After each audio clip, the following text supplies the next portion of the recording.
You already know how this one goes. That is the whole point. The animation flickers at the edge of your closed eyes, and somewhere in the near dark, Rick is muttering mid-belch, halfway through a sentence you have heard 40 times before, and Morty is stammering, and the sound of it is less like a television and more like a room you have slept in for years. There is a particular comfort in a show you have already finished. You do not have to follow it. You do not have to wonder what happens, because you know what happens. And so the mind is free to loosen its grip and drift, held up by voices that ask nothing of you. The jokes land in the background whether you catch them or not. The portals open and close, and you sink. Tonight is not about the jokes, though. Tonight is about the trouble around them. Behind the smooth run of episodes, there is a longer and stranger story of delays and denials of a show that vanished for the better part of 2 years and then reappeared without warning on the 1st of April. Of feuds that were reported and feuds that were flatly denied. Of a season promised at 14 episodes and delivered at 10. For the next 2 hours, we move slowly through the scandals, the disputes, and the quiet production dramas that shaped Rick and Morty, told calmly enough to carry you down into sleep. Welcome to Paper Town. This is a place for the long, slow story, the kind you put on when the lights are already off and you have no intention of staying awake to hear the end. So settle in, find the cool side of the pillow, let your shoulders drop, and let the sound of a familiar world do the rest. There is no need to listen closely. We will be here the whole way through, and it does not matter at all where you fall asleep. There is a version of this story that gets told wrong, and it gets told wrong because the truth is quieter than the rumor.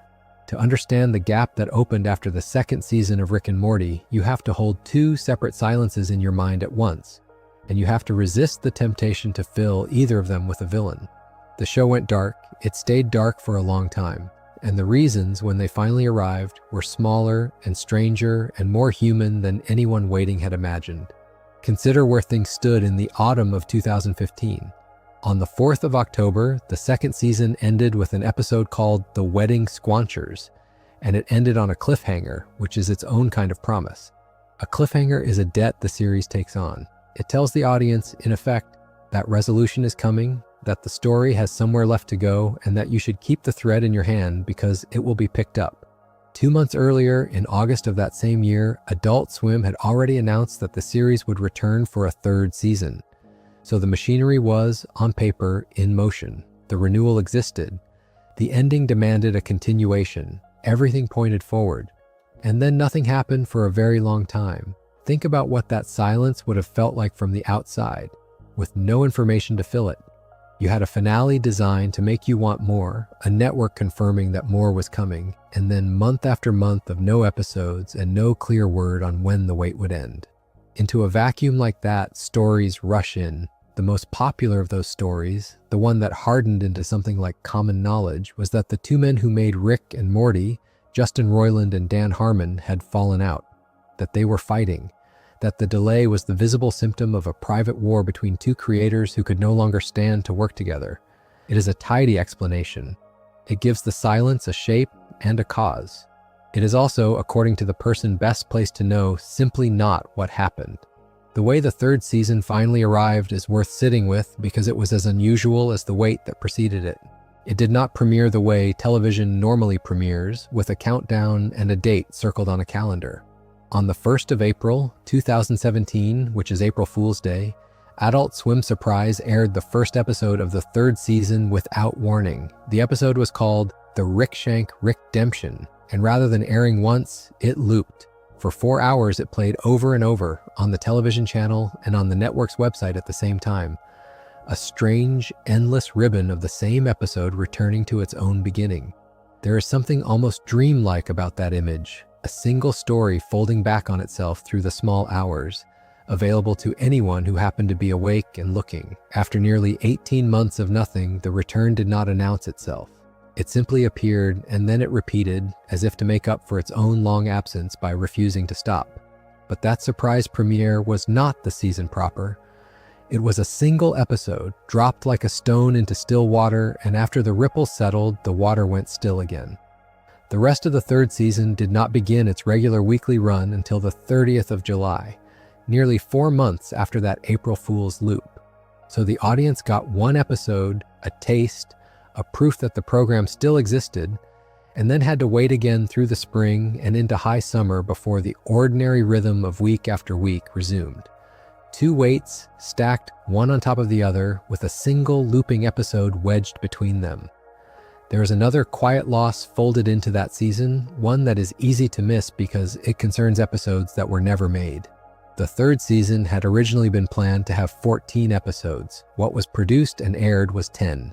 4 episodes, imagined at some earlier stage, simply did not come into being. That is not a scandal in itself.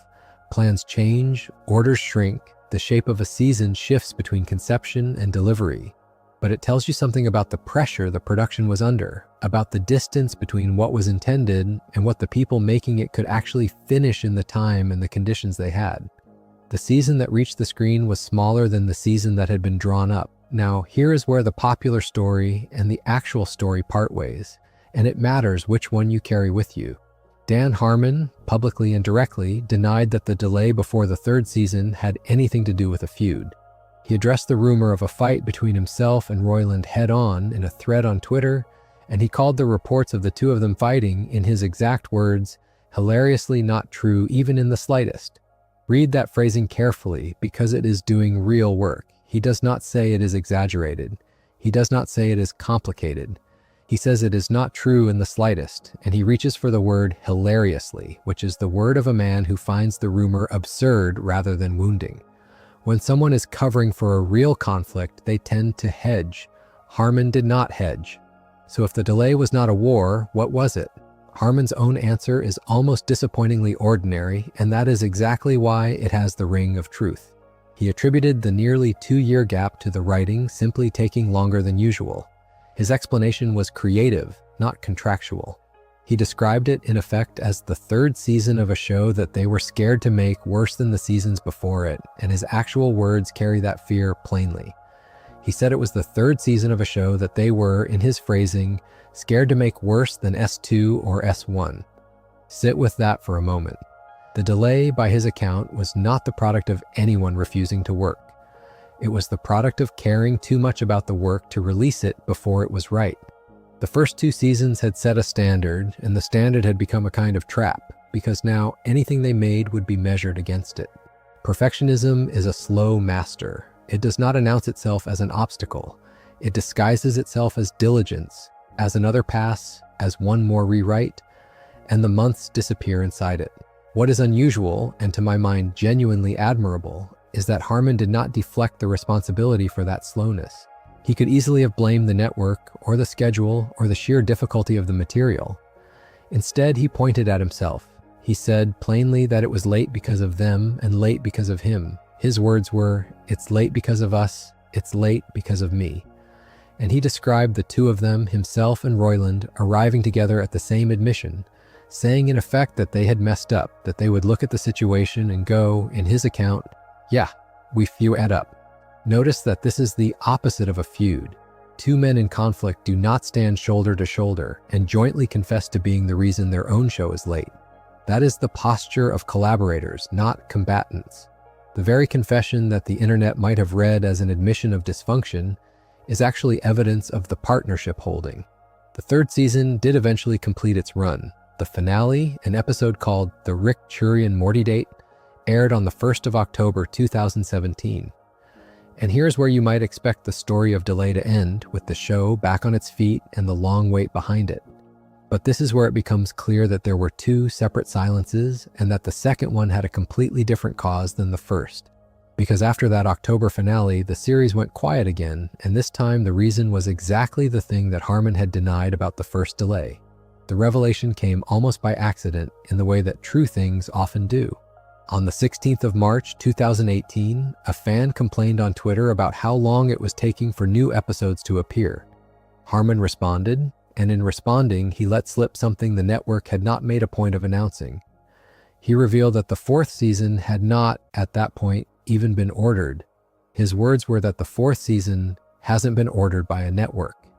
Think about what that means for a fan doing the ordinary math of waiting. You assume that if a show is popular, and this show was enormously popular, then the next season is being made, that the delay is production, that the episodes exist somewhere in a pipeline and are simply not finished yet.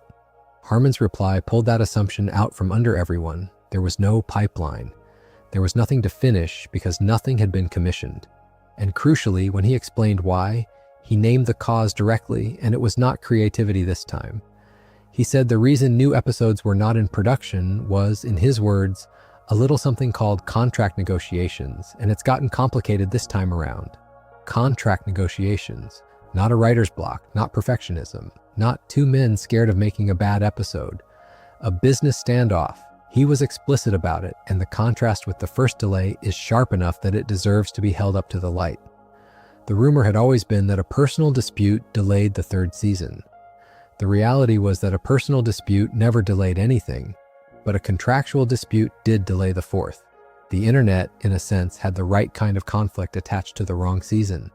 The standoff itself was between the parent company, Turner Broadcasting, and its Adult Swim network, and the two creators, Harmon and Roiland, over what is called an overall deal. This was the genuine impasse, the real thing that the rumors of a feud had only imitated in advance. It was not the two creators against each other. It was the two of them on one side of a table and the corporation on the other, negotiating terms, and while those terms remained unsettled, Rick and Morty could not move forward. That is the scandal, if you want to call it one, though it is really just the unglamorous truth of how television gets made. Art waits on paperwork. The most beloved animated series of its moment sat frozen because its makers and the company that owned it could not yet agree on terms. The resolution, when it came, was as large as the delay had been long. In May of 2018, Adult Swim announced that it had signed Harmon and Roiland to a new deal, and with that deal came an order of 70 additional episodes. 70. To understand the scale of that number, set it against everything that had come before. The first 3 seasons of the show, all of them together, amounted to 31 episodes. The new order alone was more than double the series' entire existence to that point. It brought the total commitment to 101 episodes. A show that had been agonizing over whether it could finish 10 was suddenly guaranteed to make 10 times that. The contract standoff that had frozen everything did not end in a modest compromise. It ended in one of the largest orders an animated series had ever received. And the way the two of them chose to announce it tells you, one final time, everything about the relationship that the feud rumors had gotten wrong. They did not release a polished corporate statement. Harmon and Roiland announced the 70-episode renewal themselves in a video they shot on their own, filmed from inside Harmon's shower. Picture the distance between the rumor and that image. The story the public had been told was of two men who could barely work together, whose animosity had supposedly stalled a whole season. The reality, at the moment of their greatest professional triumph, was the two of them crammed into a bathroom together, filming a homemade video to tell the fans the news. That is not what estrangement looks like. That is what a partnership looks like when it has just been handed the future. Even with the deal signed and the episodes ordered, the wait was not over, and it is worth being honest about that. Because the story of this show is a story of patience being tested. The 4th season did not premiere until the 10th of November 2019. Measure that against the 3rd season finale from October of 2017, and you get roughly 25 months. A gap widely described as the longest the program had ever asked its audience to endure. So the pattern repeats, and it deepens. The first silence was creative, born of fear and perfectionism, and Harmon took the blame for it himself. The second silence was contractual, born of a negotiation between creators and a corporation, and it lasted even longer. 2 long darknesses, 2 entirely different causes, and running underneath both of them, a partnership that the loudest version of the story insisted was broken, and that the quieter, truer version shows was never broken at all. There is a moment near the end of the season 3 premiere that almost nobody, watching it for the first time, could have marked as important.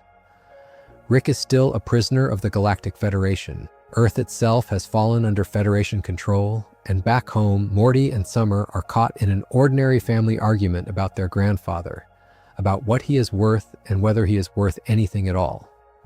Inside his own imprisonment, Rick is running an elaborate escape, the kind of layered, improbable plan the show loves to reveal only once it has already worked. And then, in the climactic rant that closes the episode, he says something that has nothing to do with the plot, or the Federation, or the daughter and grandchildren waiting on the other side of the galaxy.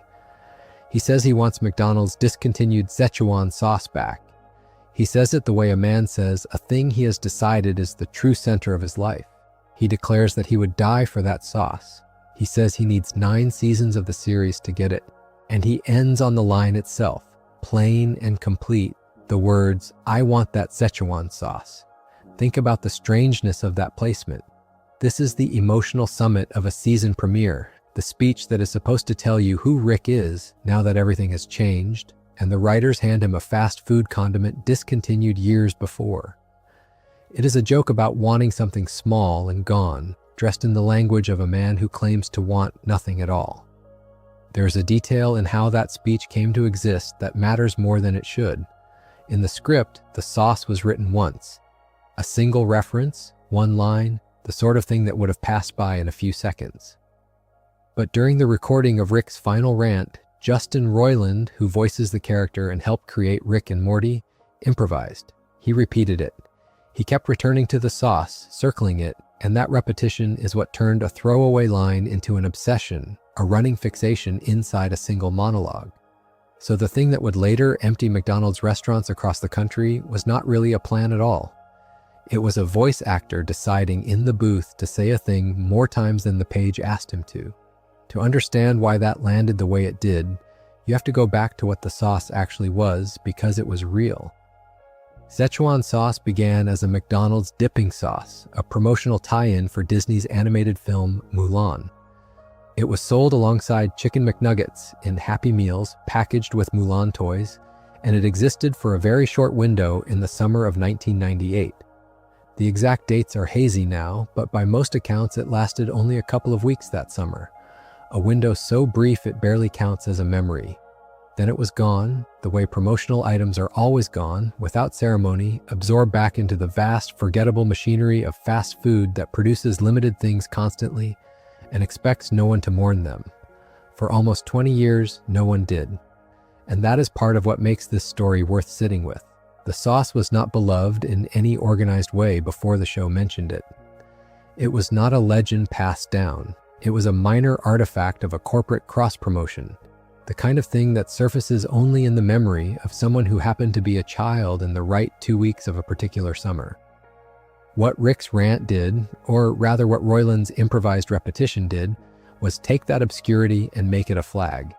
The joke was funny precisely because the sauce was so specific and so lost. And a certain kind of audience heard a character they loved declare he would die for a real thing that no longer existed, and decided, tentatively at first, that they wanted it too. McDonald's noticed. On the 1st of October, 2017, the company announced that Szechuan sauce would return. Not permanently, not widely, for one day only, the 7th of October, at participating restaurants in the United States.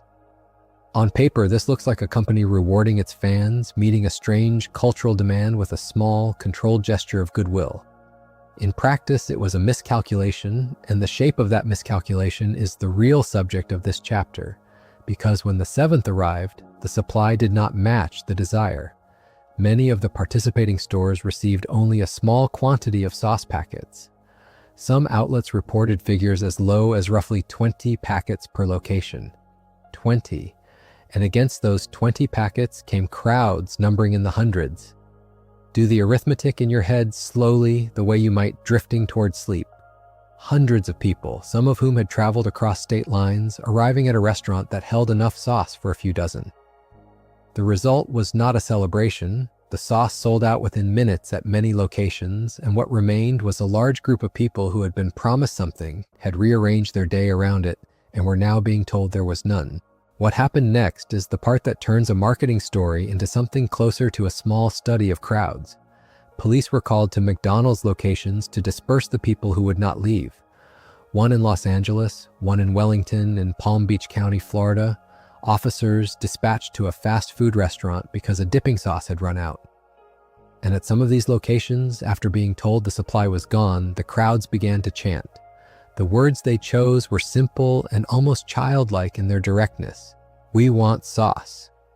Picture that for a moment, the flat fluorescent light of a McDonald's parking lot, a line of frustrated adults, and that chant rising up. It is absurd and it is a little bit sad, and it is exactly the kind of scene the series itself might have written, except that no one wrote it. It simply happened out in the real world because a cartoon character had said he wanted something and meant it as a joke. Justin Roiland, watching all of this from the outside, did something that is worth pausing on. He tweeted that he and the program had, in his words, nothing to do with this McDonald's stuff. He said he was not happy with how this was handled. And he asked fans directly to be cool to the employees, it's not their fault. There is a real distinction being drawn there, and it is a careful one. The man who improvised the line was trying to sever the line from its consequences. He had made a joke about wanting a discontinued sauce. He had not asked anyone to mob a restaurant, and he certainly had not asked anyone to take their disappointment out on a teenager working the counter. His instinct, faced with the chaos, was to point at the least powerful people in the whole affair, the employees, and defend them. That is a decent instinct, and it tells you something about the gap between making a thing and controlling what a thing becomes. McDonald's, for its part, apologized. Publicly on Twitter, the company acknowledged the failure in language that is almost touching in how plainly it admits to being surprised. It said it did not anticipate the overnight crowds, the cross-state travel, and the amazing curiosity, passion, and energy fans showed. Read that sentence again and notice what it is really confessing. A corporation the size of McDonald's, with decades of experience running limited promotions, with the whole apparatus of supply and forecasting at its disposal, simply did not believe people would care this much. It planned for a modest novelty and got something closer to a phenomenon. The overnight crowds, the cross-state travel, these were not things the company failed to manage. They were things the company failed to imagine. Folded into that apology was a promise. McDonald's pledged to bring back a larger supply of the sauce in the following months. This is the turn where the story stops being about a single bad day and becomes about how an institution learns. The one-day run in October had been an experiment, and the experiment had produced angry crowds and police cars and a chant in a parking lot. The lesson the company drew from it was straightforward. If demand is real, meet it properly. So it did. On the 22nd of February 2018, McDonald's announced that it would ship approximately 20 million packets of Szechuan sauce to all of its restaurants in the United States. 20 million. Set that number beside the 20 packets per store that some locations had received in October, and you can feel the entire scale of the correction. And on the 26th of February, the re-release went into effect. This time, the sauce was available at every McDonald's location in the country, not for a single frantic day, but as a genuine nationwide return, unlike the severely limited run that had caused all the trouble 4 months earlier. There is a quiet irony in how the story resolves, and it is worth sitting with as the episode fades from mind. The joke worked because the sauce was scarce, because it was gone, because Rick was fixated on a small, impossible thing that the world had thrown away. That scarcity was the entire point, and the resolution of the real-world frenzy was to erase the scarcity completely, to flood every restaurant in America with 20 million packets, until the thing that had been precious because it was rare became simply available, ordinary, sitting in a bin next to the other sauces. The moment the sauce was easy to get, the fever it had inspired had no more reason to exist. You can want something desperately when it is gone. It is much harder to riot over a condiment you can buy on a Tuesday. What lingers, for me, is the fragility of the whole chain of cause and effect. Consider how little had to be true for any of this to happen. A promotional sauce tied to a 1998 animated film had to exist and then vanish. A writer had to reach for an obscure and forgotten object of desire and put it in a character's mouth at the emotional peak of a season premiere. A voice actor, alone in a booth, had to decide to say the line more than once, to improvise the repetition that made it feel like a real obsession rather than a passing gag. An audience had to be devoted enough to treat a cartoon's fixation as a shared cause. And a corporation had to be just careless enough to promise the thing without preparing for the response. Remove any single link and none of it follows. The crowds stay home, the police are never called, the chant goes unshouted, and the 20 million packets are never printed. It is a strange and specific accident, assembled from parts that had no business fitting together. And underneath the absurdity, there is something almost human about it, something that has nothing to do with fast food at all. People did not truly want the sauce. Most of them, if you had asked, could not have described how it tasted, or would have been describing a memory nearly 20 years old. What they wanted was to be part of the thing they loved, to reach through the screen and touch a piece of it in the physical world, to hold in their hand the object a beloved character had said he would die for. The sauce was a way of belonging to a joke, of standing inside a fiction for an afternoon, never really the point in itself. That the fiction was a nihilistic cartoon about a genius who claims to care about nothing, and that the object of all this longing was a discontinued McNugget dip, only makes the whole thing more tender and more strange and more worth remembering as you drift off.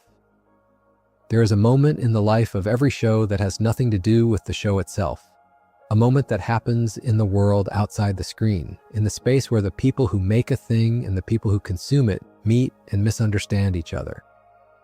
For Rick and Morty, one of those moments arrived in the summer of 2017, and it did not involve Rick at all. It involved 4 women whose names most viewers had never bothered to learn.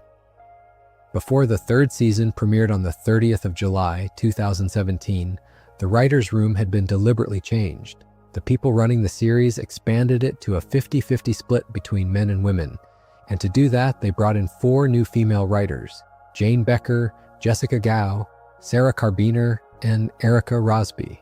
This is the kind of decision that sounds, on paper, like an internal matter, the sort of staffing choice that lives in trade publications and end-of-episode credits and nowhere else. Think about what that assumption misses. In a certain kind of fandom, nothing internal stays internal, and the credits are read not as information, but as evidence. 2 of those writers had episodes air quickly. Jane Becker was the credited writer of the 2nd episode of the season, the one called Rickmancing the Stone, which aired on the 6th of August. A week later, on the 13th of August, Jessica Gao's episode aired, the one that would become perhaps the single most quoted half-hour the series ever produced, Pickle Rick. Consider the irony held inside that fact. The episode that a portion of the audience would treat as a trophy, as proof of its genius, as the thing they would recite at each other for years, was written by a woman they were about to try to destroy. Because that is what happened. After their episodes aired, Jane Becker and Jessica Gao were targeted by users on the message board 4chan, and those users published the writer's personal information online. The term for this is doxxing, and it is worth slowing down on what it actually means, because the word has been repeated so often that it has gone soft. To dox someone is to take the private coordinates of their life, their address, their phone number, the details that let a stranger arrive at their door, and to hand those coordinates to an anonymous crowd that has already decided it is angry. It is not an argument or a criticism, it is the deliberate removal of a person's safety, done to punish them for the crime of having a job. And the stated reason, the thing these fans said out loud, was that the show had gotten worse. Some of them blamed the new female writers for a perceived decline in the season's quality. They posted comments accusing Rick and Morty of hiring, in their words, awful female comedy writers to hit quota. Follow the shape of that logic for a moment, because it is a closed loop that cannot be reasoned with. The premise is that women were hired not for talent, but for optics. The conclusion is that any flaw in the season proves the premise. The evidence is the flaw. There is no episode good enough to break the circle, because the same person who wrote Pickle Rick was, by this reasoning, both the author of a beloved episode and the symbol of the series' ruin. The belief did not come from the work was only the excuse. The co-creator Dan Harmon did not stay quiet about it, and the way he responded is one of the more striking things a showrunner has ever said about his own audience. In an interview with Entertainment Weekly, published on the 21st of September, 2017, he addressed the harassment directly, and he did not soften it into a statement about how criticism is valid and everyone should be respectful. He said, in his own words, that he had made no bones about the fact that he loathed these people. Loathed. Not disagreed with, not was disappointed by. Loathed. He called them, again in his own words, these knobs that want to protect the content they think they own. That phrase carries the whole diagnosis inside it. The people harassing his writers believed the show belonged to them, that their consumption of it had granted them a kind of ownership, and that anyone who altered the object they owned was a thief to be hunted. What makes Harmon's account more than an outburst is a detail he offered about how much he had known in advance. He said he had been warned before the season by the actress Felicia Day, and the warning was specific. He recounted that she had told him, in effect, that any high-profile women get doxxed, they get harassed, they get threatened, they get slandered. Read that again slowly, because it is not a prediction about Rick and Morty. It is a description of a weather pattern. Felicia Day was not guessing what might happen. She was telling him what always happens, what she had watched happen to women in public across the internet, as a settled and repeating fact. The harassment of Becker and Gao was not an accident of one show's fan base. It was the ordinary cost, already known and already priced in by the women who live under it, of being a woman whose name appears on something popular. There is one more line from that interview worth holding on to because it reveals the specific thing that seemed to truly bewilder him. He said he wanted to scream at his computer, "You idiots, we all write the program together." And underneath the frustration, there is a real observation about how the audience imagined the work was made. The angry fans had constructed a story in which a small number of true authors, presumably the ones they approved of, made the good show, and then interlopers were smuggled in to dilute it. Harmon's answer is that this is simply not how a writer's room functions. The episodes are not the property of single hands. They are built collectively, argued over, rewritten, passed around a table. To single out one writer and blame her for a season is to misunderstand the basic mechanics of the thing you claim to love so much that you would threaten a stranger over it. The network itself did not respond immediately, and when it did, the response came in a form that is easy to miss, because it was calm where the harassment was loud. More than a year later, on the 10th of February, 2019, a senior vice president at Adult Swim named Jason DeMarco spoke about its toxic fan segment at the Television Critics Association Winter Press Tour. This was not a tweet fired off in a bad hour. It was a network executive at an industry event standing in front of the press and naming a problem that most networks would prefer to pretend does not exist. He said plainly that there is a segment of Rick and Morty fans that is toxic, and then he added the necessary correction. They are the minority. That second half matters as much as the first. He was not condemning the audience. He was refusing to let the worst of it stand in for the whole. What is genuinely unusual is the strategy he described. DeMarco said the network's approach was not to directly engage the toxic fans, and instead to have the show itself demonstrate in his framing that this is someone you do not want to be. Think about what that actually proposes. Rather than arguing with the harassers, blocking them, issuing statements at them, the network's plan was to let the writing do the work, to build the series so that its own characters, its own Rick, would function as a warning rather than a role model. In other words, the answer to fans who idolized a brilliant, cruel, isolated man was to keep showing them patiently where that brilliance and cruelty actually lead. It is a strange and almost literary form of self-defense. Rick and Morty would not scold its worst fans, it would simply refuse to flatter them and trust that the portrait, drawn honestly enough, would repel the people who most wanted to see themselves in it. Whether that strategy worked is a question the facts here do not answer, and this narrator will not pretend otherwise. What the record does establish is the reputation that formed around all of this. The harassment of the writers is now frequently cited alongside another event from that same autumn, the McDonald's Szechuan sauce shortage of the 7th of October, 2017, when a promotional tie-in produced far too little of a sauce the show had referenced, and fans reacted with a public anger wildly out of proportion to the object in question. Those two events, the doxing of two women and the meltdown over a condiment, became the twin stories that defined the series' toxic fandom reputation in 2017. It is a strange pairing when you place them side by side. One is a matter of genuine cruelty toward real people. The other is almost comic, a crowd shouting in a parking lot over dipping sauce. And yet they belong together because they spring from the same root, the same conviction that the program exists to serve its most demanding fans, that the fans are owed, and that anyone who denies them the exact thing they want, whether a sauce or a season written the way they preferred, has committed a wrong worth punishing. There is a quiet tragedy folded into this chapter, and it is not really about the internet. It is about the gap between a piece of art and the sense of ownership it can breed in the people who consume it most intensely. Jane Becker and Jessica Gao did the thing you are supposed to do. They were hired for their talent, they wrote their episodes, one of them wrote an episode that became a landmark, and for that they had their private lives exposed to an anonymous crowd. The men who ran the show loathed the harassers and said so. The network named the problem out loud and chose to answer it through the work rather than the argument. None of that undid what was done. The writers were still doxxed. The threat Felicia Day described still stood exactly where it had always stood, waiting for the next high-profile woman. So when you next hear Pickle Rick quoted, when you hear someone recite the premise of a man who turns himself into a pickle to avoid family therapy, it is worth remembering who actually wrote it and what she was put through in the weeks after it aired. The episode is a monument, the story around it is a warning, and the series, in the years that followed, would carry both of those things at once.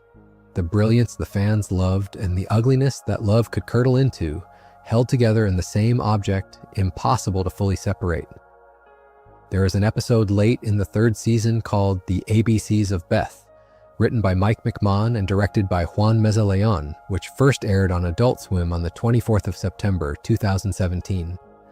It was the 9th episode of that season, and it carried a rating that most casual viewers would never pause to read. TV-14, with a string of letters after it. D for suggestive dialogue, L for coarse language, S for sexual content, V for violence. Those letters are a kind of accounting. Somebody, somewhere, sat with this episode and decided which of its many sins needed a flag before it could be shown to a person on a couch at 11 at night. Think about what it takes for 1 half-hour of animation to earn all 4. The premise sounds almost gentle at first. Rick and Beth travel together to a place called Froopyland, a world tied to Beth's childhood, and the reason they go is to work through something unresolved in her past. A father and a daughter returning to the scene of her earliest years. While they are away, the other half of the family stays home, and Morty and Summer spend the time being wary of Jerry's new girlfriend, a smaller and more ordinary kind of unease running in parallel. That is the surface. That is what the episode looks like if you describe only its shape. Then Froopyland is revealed for what it actually is, a fantasy dimension that Rick built for young Beth, an entire world constructed for a child to play in, and inside that world there is a discovery. Beth had a childhood friend named Tommy, and Tommy became trapped in Froopyland, and Tommy never got out. He has been there the whole time, years of him. While Beth grew up and became a person with a job and children of her own, her old friend was still inside the toy his father made for her, and he was still alive. How Tommy stayed alive is the part that the letters on the rating exist to warn you about. He survived, he explains, by breeding with the creatures of the dimension and then eating his own offspring. That is the reveal. Cannibalism and incest folded into a single sentence about a man who was left behind in a place designed to be safe. It is the kind of content that does not slip past anyone. It is the kind of content a network has to decide deliberately to allow. And here is where the episode does something brilliant with its own darkness. Tommy does not confess this the way a person confesses a terrible thing. He does not sit Rick and Beth down and speak plainly. Instead, he delivers the entire backstory as a campy children's-style stage play, a bright and bouncy little performance, the aesthetic of something meant for a 5-year-old wrapped around the worst information you could imagine. Several critics singled this out, and they were right to. The choice to stage the horror as a nursery entertainment is precisely what makes it land harder. A direct confession you could brace for. A song and dance about eating your children arrives from an angle you did not think to defend. That gap between the cheerful form and the monstrous content is the whole engine of the scene. If you have ever wondered why a cartoon can disturb you more than a live-action drama covering the same ground, this is a clean example of the mechanism. The mind relaxes when it recognizes the shape of something harmless. A children's play is the shape of something harmless. And then the words do not match the shape, and the mismatch is where the discomfort lives. The darkness here is purposeful. Rick and Morty is using tone as a weapon, and it knows exactly where it is aiming. IGN's review of the episode caught the tension in it. The writer said it contained, in their words, some pretty dark stuff, and then went a step further, wondering aloud whether the writers went a little too far in exploring Beth's darker nature. That is a notable thing for a review to say. Not that the episode failed, but that it approached a line and that a reasonable viewer might feel it had leaned across. Reviews do not usually ask whether a thing went too far unless the thing was truly close to an edge. The question itself is a measurement of how far out the episode had walked, so it is worth sitting with what a rating and a review like that actually imply about the world behind the screen. Every animated show on a network like Adult Swim passes through a department called Standards and Practices. Their job is to read what the writers made and decide what a broadcaster can be responsible for putting on air. They send notes. The notes ask for changes. And around this period, in the third season, the co-creator Dan Harmon said something revealing about that process. He said he had stopped reading the Standards and Practices notes at all, because the changes they asked for were usually, in his phrasing, relatively cosmetic. Consider what he meant by cosmetic. He gave examples: recoloring a creature's brains, changing them from realistic tones to a cartoonish pink, making a creature's diarrhea purple rather than a color that reads as real. These are the notes, not cut this scene, not lose this idea, but keep the gore. Only make it a color that no real body produces. The violence stays, the substance stays. What changes is a shade on a palette, a small visual softening that lets the network say, the thing on screen is clearly not real. That is the softening. It is a coat of paint applied over the top of the horror rather than a removal of it. Justin Roiland, in the same interview, described where the real pushback tended to come from. According to him, Standards and Practices mainly pushed back on, in his words, the shit and the sex stuff, the bodily and the sexual. And then he added the observation that sits strangely against the rating on this very episode. He said that violence seems to be less and less an issue. Less and less, over time, the thing that networks once guarded most carefully had become the thing they worried about least, while the anxieties migrated toward the body and toward sex. A man eating his offspring can be staged as a children's play, and the fight, if there is one, is more likely to be about the biology of it than the brutality of it. That reframes the letters on the ABCs of Beth in an interesting way. The V for violence was, by the creator's own account, the easy letter to earn. The S was the one that cost something, and if you want to know what a truly hard fight looked like in this era of the show, Roiland pointed to one specifically. He said that an episode depicting a 14-year-old character with a sex robot was a bigger battle than most of what they made. Not the violence, not the general darkness, a minor and a machine, and the sexual implication between them was the thing that the network machinery actually seized on and resisted, and it took a person to push it through. Roiland credited an Adult Swim executive named Mike Lasso with pushing for that episode's approval, which tells you that the line between what airs and what does not is sometimes a single individual inside the building, deciding to spend their own credibility on a thing they believe should exist. Somebody has to want the difficult episode enough to argue for it. Without that person, the note is final. With them, the note becomes a negotiation. And the negotiation is where the darkest material either survives or disappears before anyone at home ever knows it was proposed. Hold those two facts next to each other and the shape of the whole system becomes visible. On one side, a co-creator who stopped reading the notes because they were cosmetic, because the network no longer fought the horror itself, only its coloring. On the other, a specific episode where the network fought hard, and a specific executive who had to carry it over the line. The softening was real, but it was selective. Purple diarrhea and pink brains got a show like this most of what it wanted. The sexual material involving a minor is where the true wall stood, and even that wall had a door in it if the right person chose to open it. Which brings us back to Tommy and his terrible little play, and to why the episode could show what it showed. The cannibalism, the incest, the years of survival by consuming his own young, all of it staged in the bright register of a children's entertainment. By the logic the creators described, this was the material the network had grown comfortable waving through. It is grotesque, but it is violence and horror rather than the sexual and the bodily in the specific ways that triggered the real resistance. The very thing that makes the scene feel like it should have been impossible to air is, by the accounting of the people who made it, closer to the permitted zone than a robot in the wrong episode. The darkness we notice most is not always the darkness the gatekeepers guarded most. There is one more piece of the episode that no note softened because it was never a matter of taste or bodily content. It was a choice about ambiguity. The episode ends without telling you what Beth decided.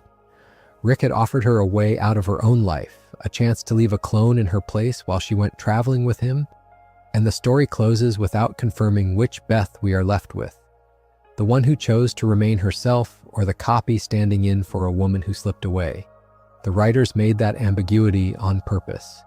It came from no standards note and no executive fight, and there was nothing in it concrete enough to recolor. It is simply the program refusing to resolve the question it spent the whole half hour raising. And that refusal is its own kind of daring, quieter than a stage play about eating your children, but harder to walk back. A gross image can be recolored, a sexual implication can be argued over and cut or kept. But an ending that will not tell you who the mother of the family is anymore cannot be softened, because there is nothing concrete in it to flag. It sits inside the rules while breaking something more fundamental than the rules were built to protect. The letters after TV-14 have no symbol for a story that leaves you unsure whether the person you have watched for 3 seasons is still the person on the screen. That, in the end, may be the darkest thing the episode got past them, precisely because no one thought to stop it. To understand this chapter, you have to hold 2 timelines in your mind at once. There is the timeline of the series itself, the one where a scientist and his grandson fall through infinite variations of the same universe. And there is the timeline of the man who made it, the writer whose name sits in the opening credits, and whose personal history became, for a few days in the summer of 2018, a threat to everything that had been built. This is a story about the second timeline. It is a story about something Dan Harmon made almost a decade before Rick and Morty existed, something that reached forward across those years and nearly pulled the whole enterprise down with it.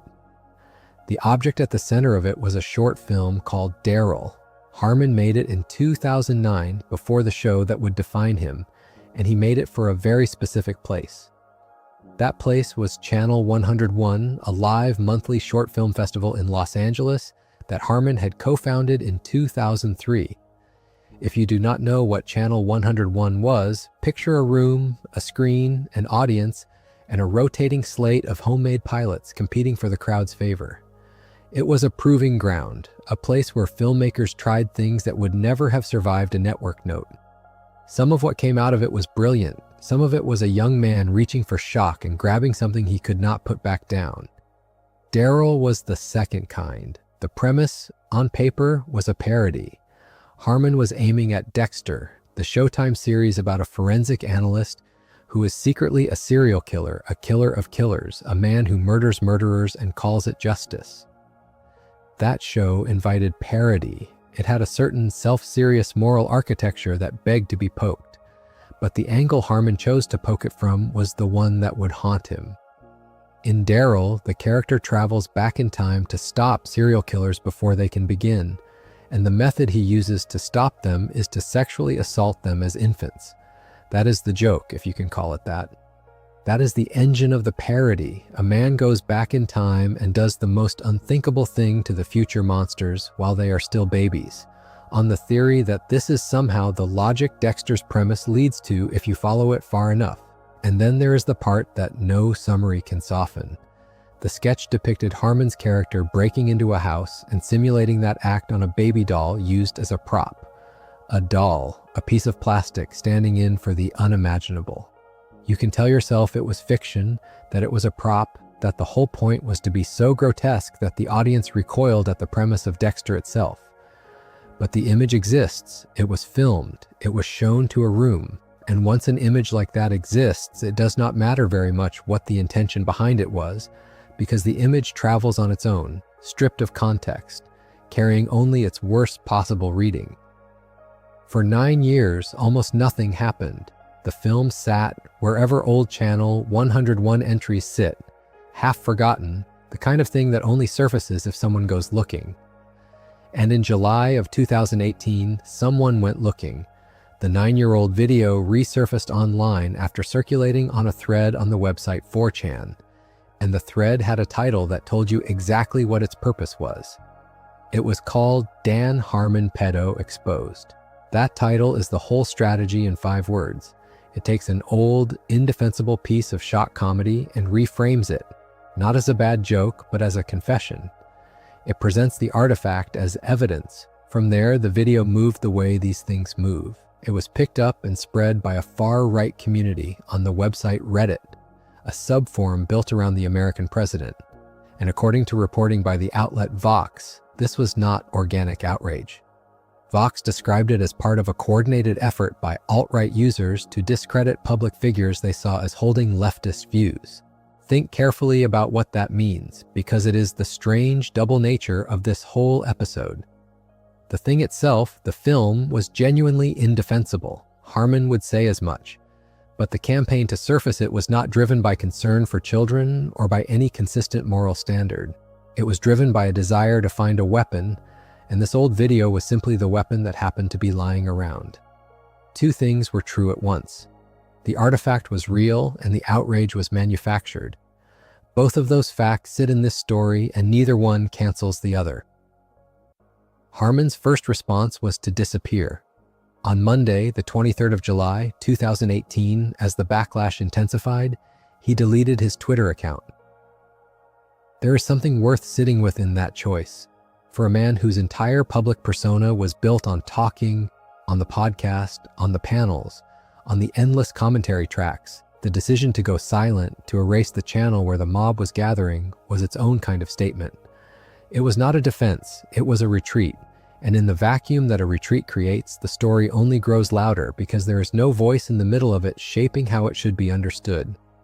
Then came the apology, and this is one of the few places in this chapter where you get to hear the man's actual words because the facts preserve them. In his public statement, Harmon wrote that in 2009 he had made, in his words, a pilot which strove to parody the series Dexter and only succeeded in offending. He wrote that he quickly realized the content was way too distasteful and took the video down immediately. Notice the shape of that sentence. It is an admission of failure framed as a defense of intent. The intention was parody. The result was offense. He is not claiming the film was good or misunderstood. He is claiming that it failed on its own terms, that whatever he was reaching for, he missed, and that he knew he had missed it quickly enough to pull it back. And then the statement closes on a line that lands differently from the rest. He wrote that nobody should ever have to see what you saw, and for that, he sincerely apologized. There is a specific kind of humility in that phrasing. He does not apologize for being misunderstood. He does not apologize to the abstract concept of good taste. He apologizes to the person on the other side of the screen, the one who had the image put in front of them without asking for it. Nobody should ever have to see what you saw. Whatever you make of the apology as a whole, that sentence at least points outward at the viewer rather than inward at his own reputation. Now here's where the second timeline collides with the first, where the man's old film runs headlong into the series that his present depended on. Because the question the internet was actually asking that week was not really about a 9-year-old short film. It was about Rick and Morty. It was about whether the series could survive its creator. The outlet Newsweek covered the fallout under a headline that asked, in effect, whether Rick and Morty itself was at risk of cancellation over the scandal. That is the real stake. That is why this belongs in a story about Rick and Morty and not just a story about a man. For a few days, the possibility genuinely hung in the air that the network might decide the association was too toxic, that the price of keeping Harmon was higher than the show was worth. The network was Adult Swim, and on the 24th of July, 2018, the day after Harmon deleted his account, it released an official statement. The language of that statement is careful in the way corporate statements are always careful, but it is also revealing.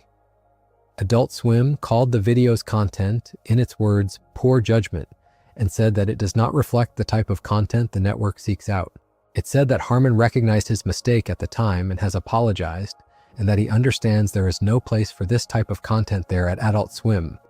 Read those phrases slowly. Every one of them is doing a job. Poor judgment is a phrase chosen precisely because it is not a crime.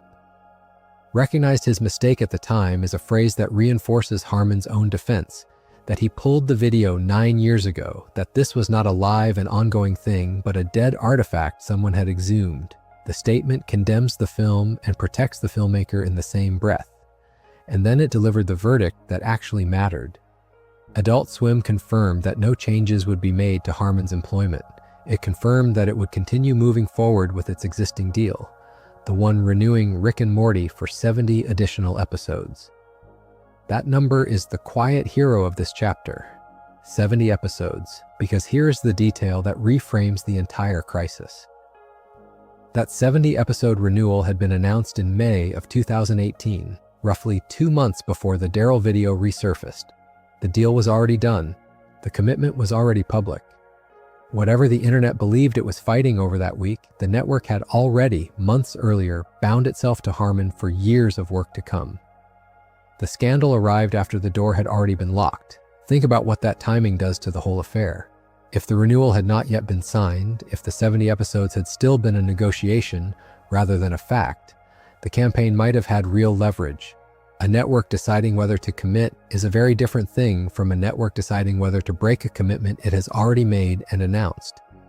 The coordinated effort to discredit Harmon ran directly into the wall of a business decision that had already been settled 2 months before, and that wall held. The program survived not because the artifact was defensible, because it was not, but because the calendar had already moved past the point where the campaign could have changed anything. There is one more piece of context the facts insist on, and it is the piece that keeps this from being a simple story of a man wrongly accused. The Daryl controversy did not arrive into a clean year.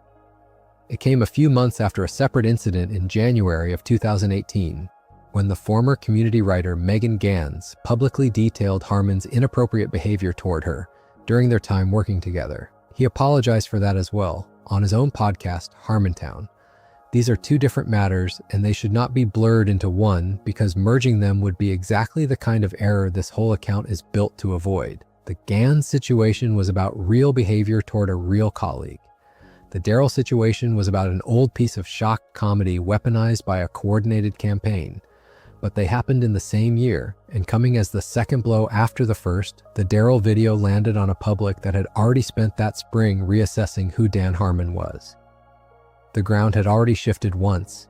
This was the aftershock, so consider where all of this leaves the series. Rick and Morty, the series about a man whose genius is inseparable from his cruelty, about a character whose brilliance the people around him keep forgiving because the brilliance is real, spent a week in the summer of 2018 watching its own creator become the subject of that exact question. Can you separate the work from the person who made it? Should you? The show had been asking that about Rick for years in fiction from a safe distance. And then for a few days, the question stopped being fiction. It attached itself to a real name in the credits. And the answer the network gave, in effect, was that the work would continue. 70 episodes, the deal stood. The apology was made, the retreat was survived, and the story, loud as it was, could not undo a decision that had already been written down 2 months before anyone went looking for that old, terrible little film. On a day in May of 2018, the announcement arrived not through a press conference or a network sizzle reel, but through a photograph on Instagram. Justin Roiland, one of the 2 men who had built Rick and Morty from a crude short into a cultural fixture, told fans that Adult Swim had ordered 70 more episodes. 70. It was framed correctly as a triumph. A network does not commit to 70 episodes of anything it does not believe in, and the co-creators had spent the previous years in a strange limbo, letting long gaps stretch between seasons while the audience waited and speculated.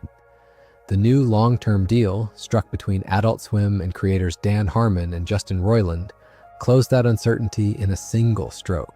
Rick and Morty was safe, the program was funded. The show, by the arithmetic of its own habits, was set for the better part of a decade. Consider what that number actually meant. At the pace Rick and Morty had always kept, roughly 10 episodes to a season, 70 episodes did not describe a burst of production but a horizon.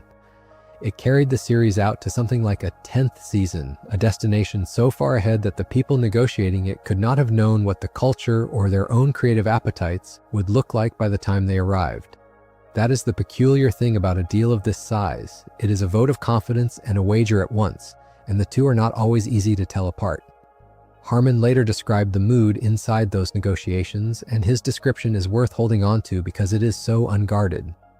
He and Roiland were bargaining together, side by side rather than across a table, and he said that it felt, in effect, as though he and Justin were in love again.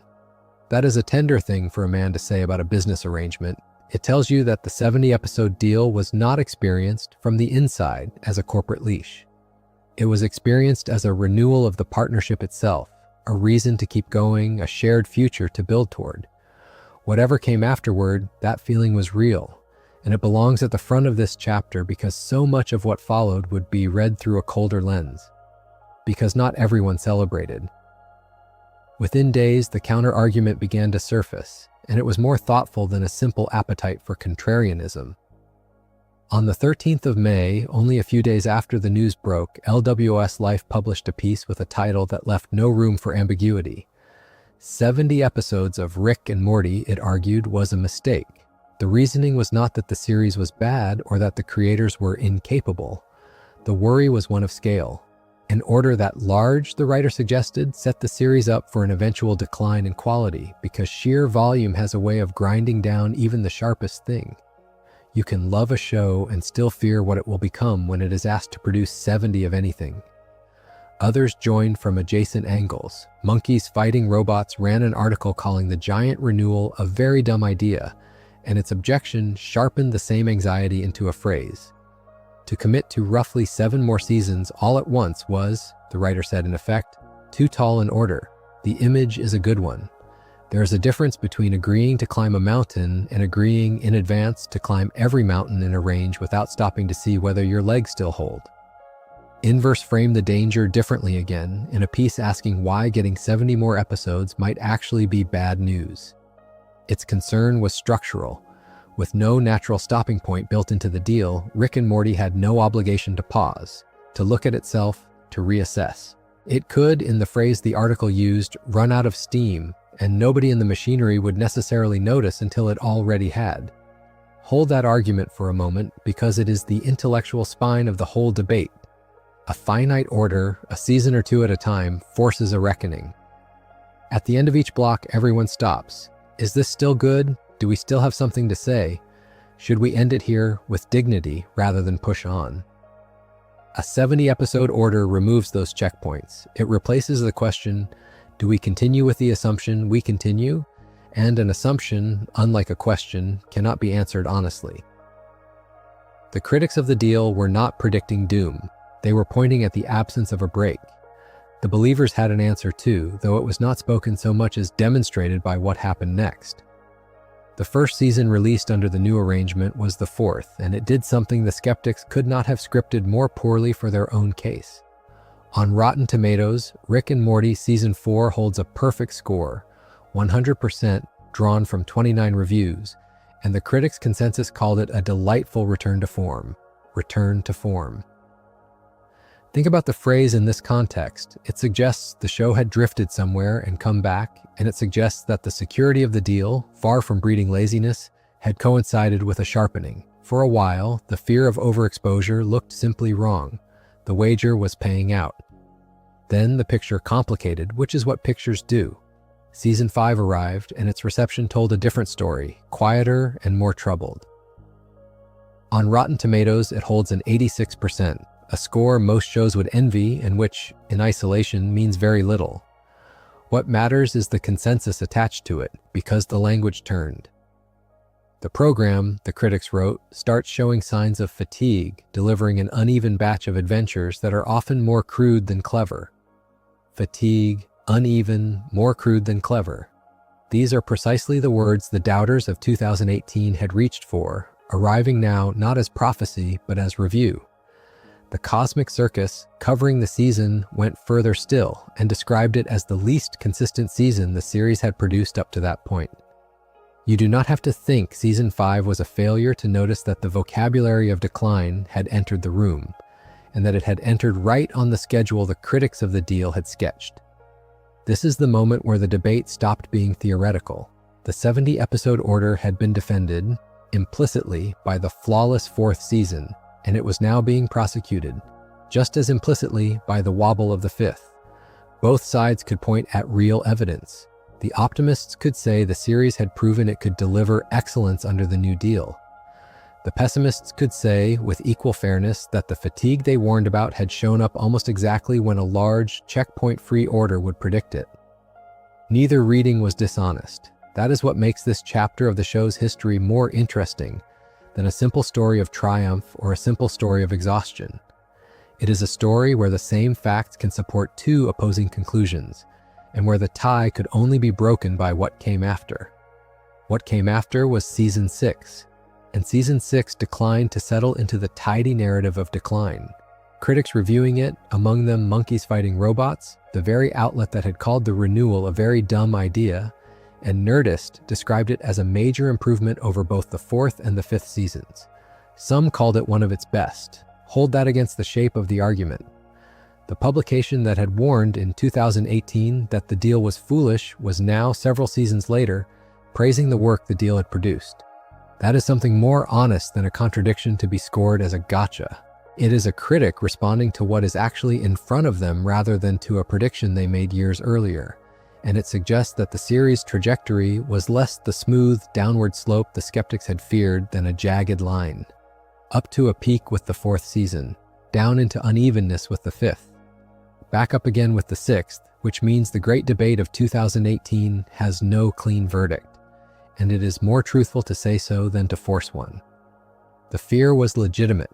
A commitment that Large really did remove the natural stopping points, really did make it possible for the show to run without asking itself whether it should. And the fear was also, at least across these first seasons, not straightforwardly confirmed because the fatigue that appeared in the fifth season did not harden into a permanent condition. Rick and Morty recovered, whether it recovered because of the security the deal provided, giving its makers room to steady themselves without panic, or in spite of the overexposure that security invited, is a question the numbers cannot answer. A perfect fourth season, and 86 with the word fatigue attached to the fifth, a return to acclaim with the sixth. Those are the facts, and they refuse to line up behind either the men who felt like they were in love again or the writers who called the whole thing a mistake. The deal was a triumph and a risk at the same time, and it stayed both, which is perhaps as much as a wager of that size can ever honestly be. There is an episode in the fourth season that most people remember for its noise. It is loud, it is fast, it folds in on itself, and it seems designed to exhaust anyone trying to hold it steady. But if you slow it down, if you listen to what it is actually saying about the machine that produces it, Never Ricking Morty becomes one of the strangest documents the program has ever made. It is the 6th episode of Season 4, not the 10th as it is sometimes misremembered, written by Jeff Loveness and directed by Erica Hayes, and it first aired on the 3rd of May 2020 on Adult Swim. Hold that date, it matters more than it first appears. The premise is simple in shape and dizzying in execution. Rick and Morty find themselves trapped aboard a self-generating anthology called the Story Train, a vehicle that manufactures narrative the way a factory manufactures goods, one disconnected episode after another, each one a little unit of content. The antagonist who runs this train is called Story Lord, and he is voiced by Paul Giamatti, which is its own quiet joke, because Giamatti brings a kind of literary gravity to a character whose entire purpose is to strip stories down to their extractable value. Story Lord does not want to tell tales for their own sake. He wants to drain Rick and Morty of what he calls their story potential, to convert their lives into raw material, into fuel. He is, in other words, a producer. He is the part of the industry that looks at two characters and sees not people, but inventory. Critics understood at the time that this was the point. They described the episode as a meta-examination of how Rick and Morty exists inside a capitalist media framework, a show made by a company, sold to advertisers, turned into merchandise, and consumed. And the episode does not hide from that reading. It walks straight into it. There is a moment where Rick tells Morty what it means to have bought a Story Train toy from the gift shop at the Citadel of Ricks. He tells him in these exact words that by buying it, he looked straight into the bleeding jaws of capitalism and said, "Yes, Daddy, please." Think about what that line is doing. The show is not gently poking at consumerism from a safe distance. It is naming its own audience, its own merchandising, its own reason for existing, and it is doing so in a register of something close to disgust. The toy is real. You could buy it. The joke is that you did. That self-awareness runs through the whole episode, and not everyone found it satisfying. Steve Green, writing for IndieWire, gave Never Rick and Morty an A-, and his review captured the tension precisely. He noted that the heavy self-awareness helped the series grapple with anxieties about its own future, but that the same quality made the episode feel almost too meta to be fully satisfying, as if it had disappeared so far up its own structure that there was nothing left to hold on to. That is a fair criticism, but it is also, in a way, the most honest thing the episode could have done. A show worried about becoming a product made an episode about becoming a product. The discomfort was not a flaw in the design, it was the design. And then there is the ending, which is where the date I asked you to hold begins to do its work. The episode closes on Rick telling Morty to go buy a new toy train, and his reasoning is that no one's out there shopping with this fucking virus. That line was a last-minute reference to COVID-19, added so late in the production that Chris Parnell, the actor who voices Jerry, reportedly did not even know it had gone in. Consider the timing. The episode aired in early May of 2020, in the first full spring of the pandemic, when the world had gone quiet and still and uncertain. A show about the machinery of content, about being trapped inside a system that turns your life into product, reached out at the last possible moment and touched the real world through the thin membrane of a joke about an empty marketplace. It was funny. It was also, underneath, a small acknowledgement that the machine kept running even as everything else stopped. Here's the thing about that episode, though, the thing that could not have been visible in 2020. Its jabs were aimed at an abstraction: capitalism, the industry, the faceless system that owns and sells. The bleeding jaws had no particular name. The corporation was a concept, a shape, a daddy to say yes to. And for a few years that abstraction held.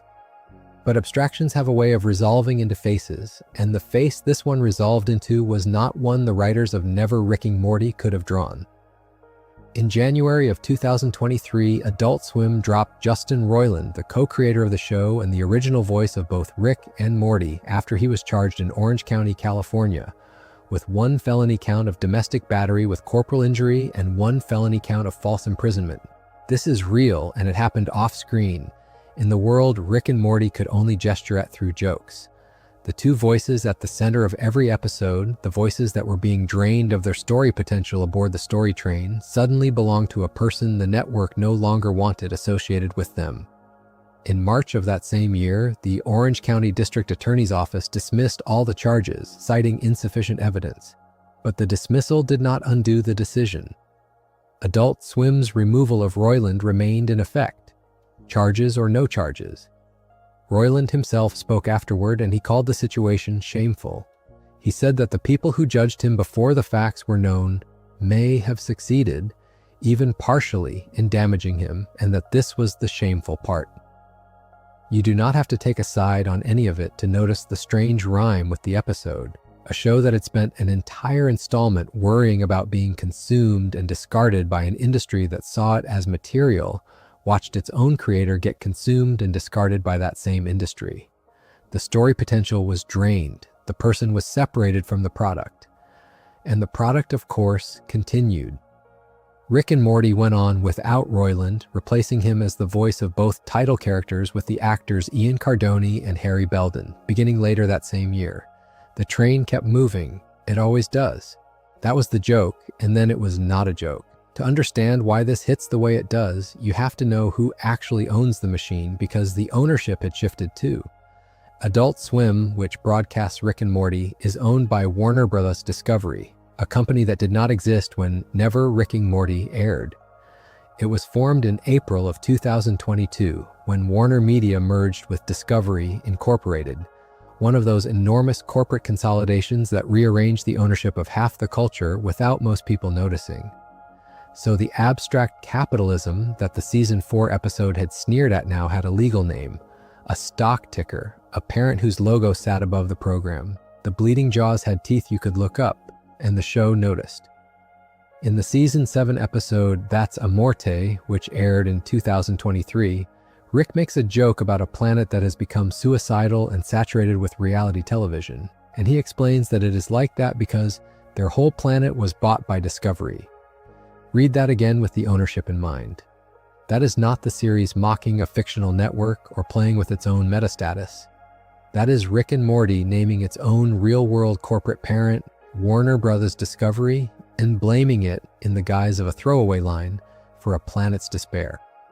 The Wrap noted that this was the first time Rick and Morty had joked specifically about its actual real-world owner, rather than just referencing its own fictional or meta-status, the way it had done earlier in Season 6, in an episode called Full Meta Jack Rick.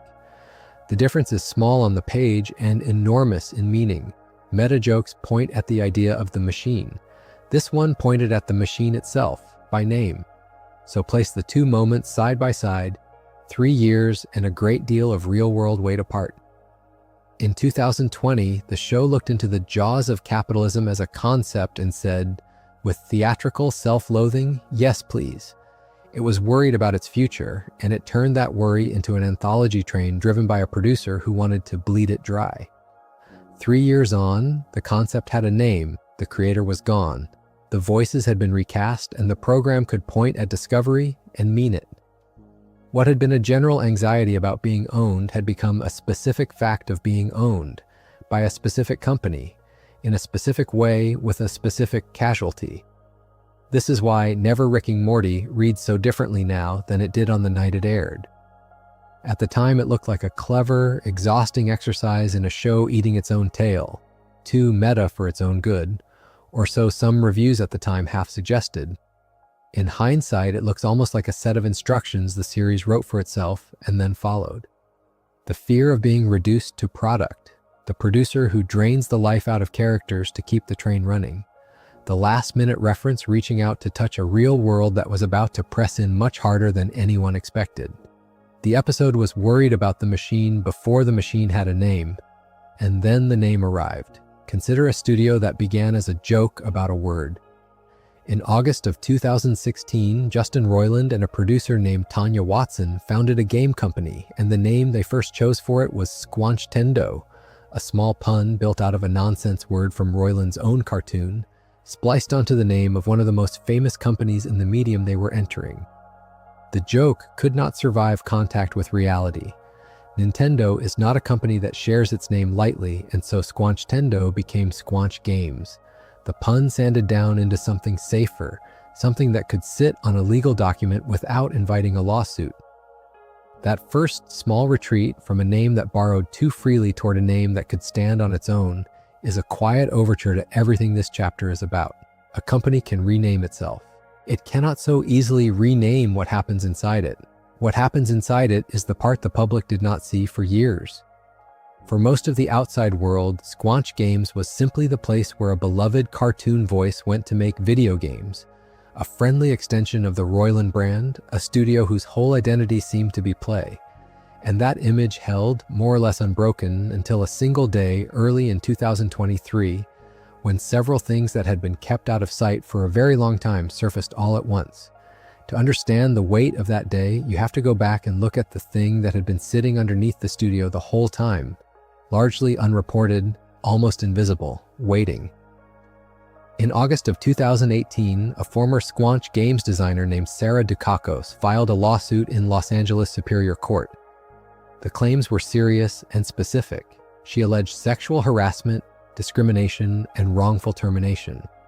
This was not a vague grievance about a difficult workplace. It was a formal legal filing with named individuals and described events, entered into the record of a real court 4 years before most people who loved High on Life would ever hear a word of it.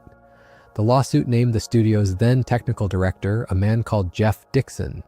According to the suit, Dixon forced unwanted hugs on Dukakis and repeatedly questioned her intelligence and her competence, returning again and again to the idea that she was not smart enough, not capable enough to be doing the work she was doing.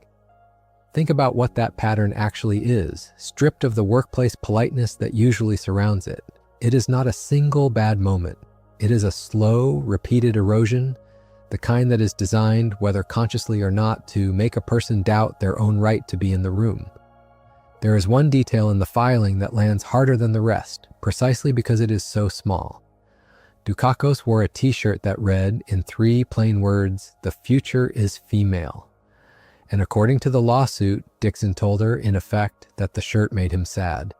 Let that land for a moment. Not angry, not offended in a way he could be argued out of.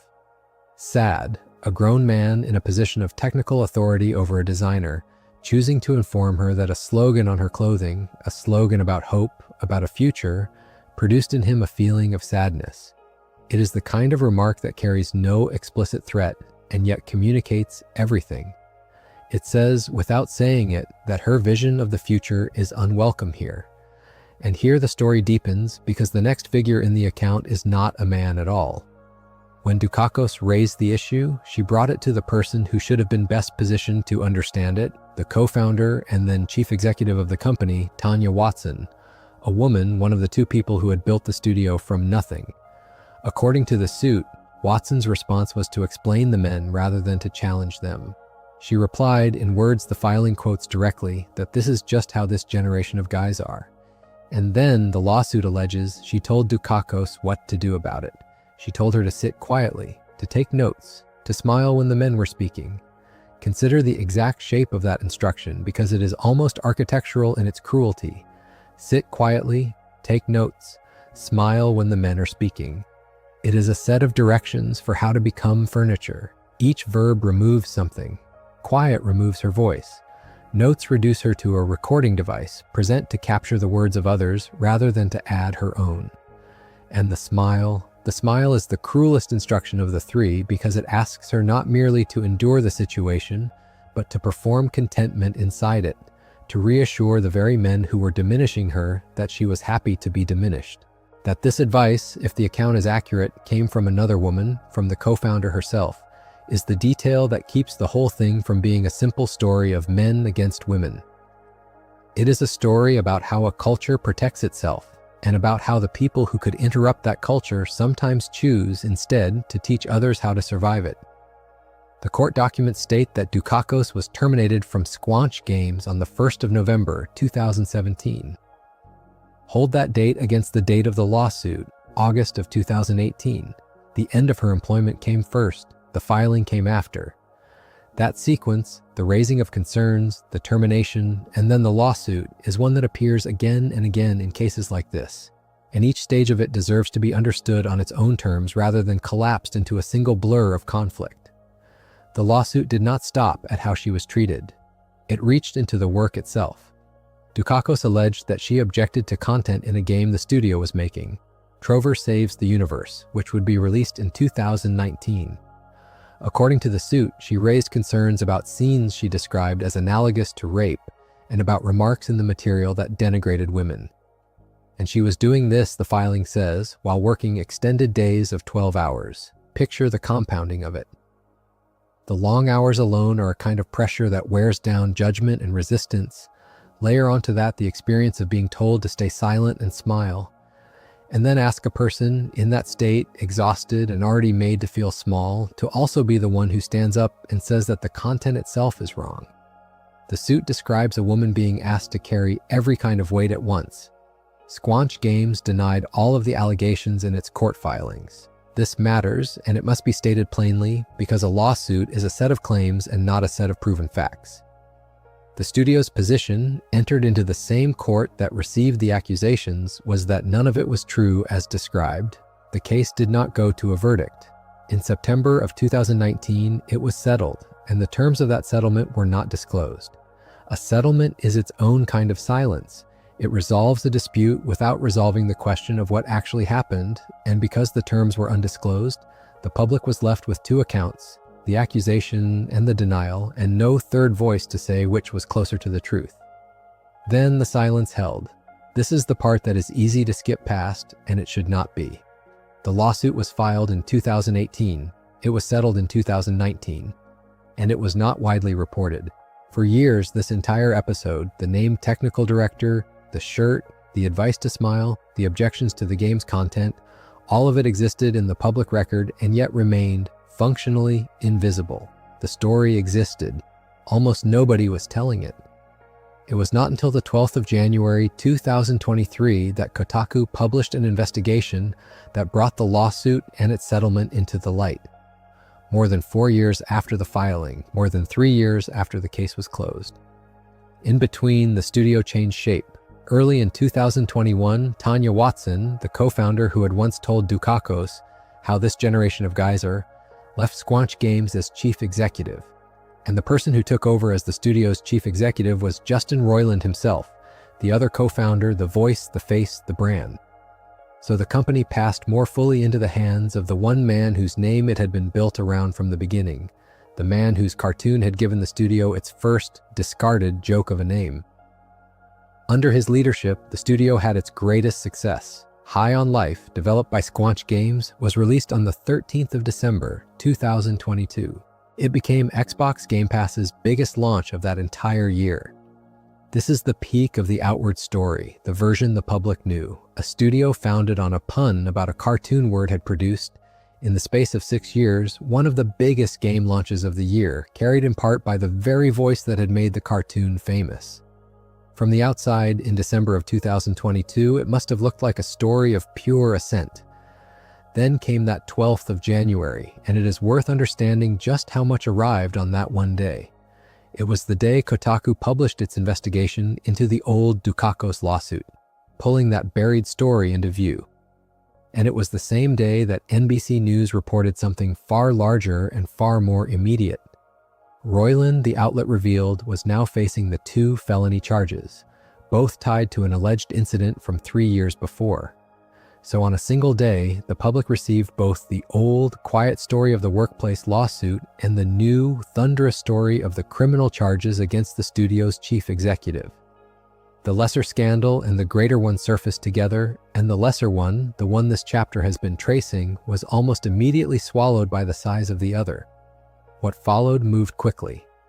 Squanch Games announced that Justin Roiland tendered his resignation as chief executive on the 16th of January, 4 days after the charges surfaced. The studio publicly announced that resignation, by way of social media, on the 25th of January, and the separation was made complete. Justin Roiland is not involved in High on Life 2, nor in any other future Squanch Games property.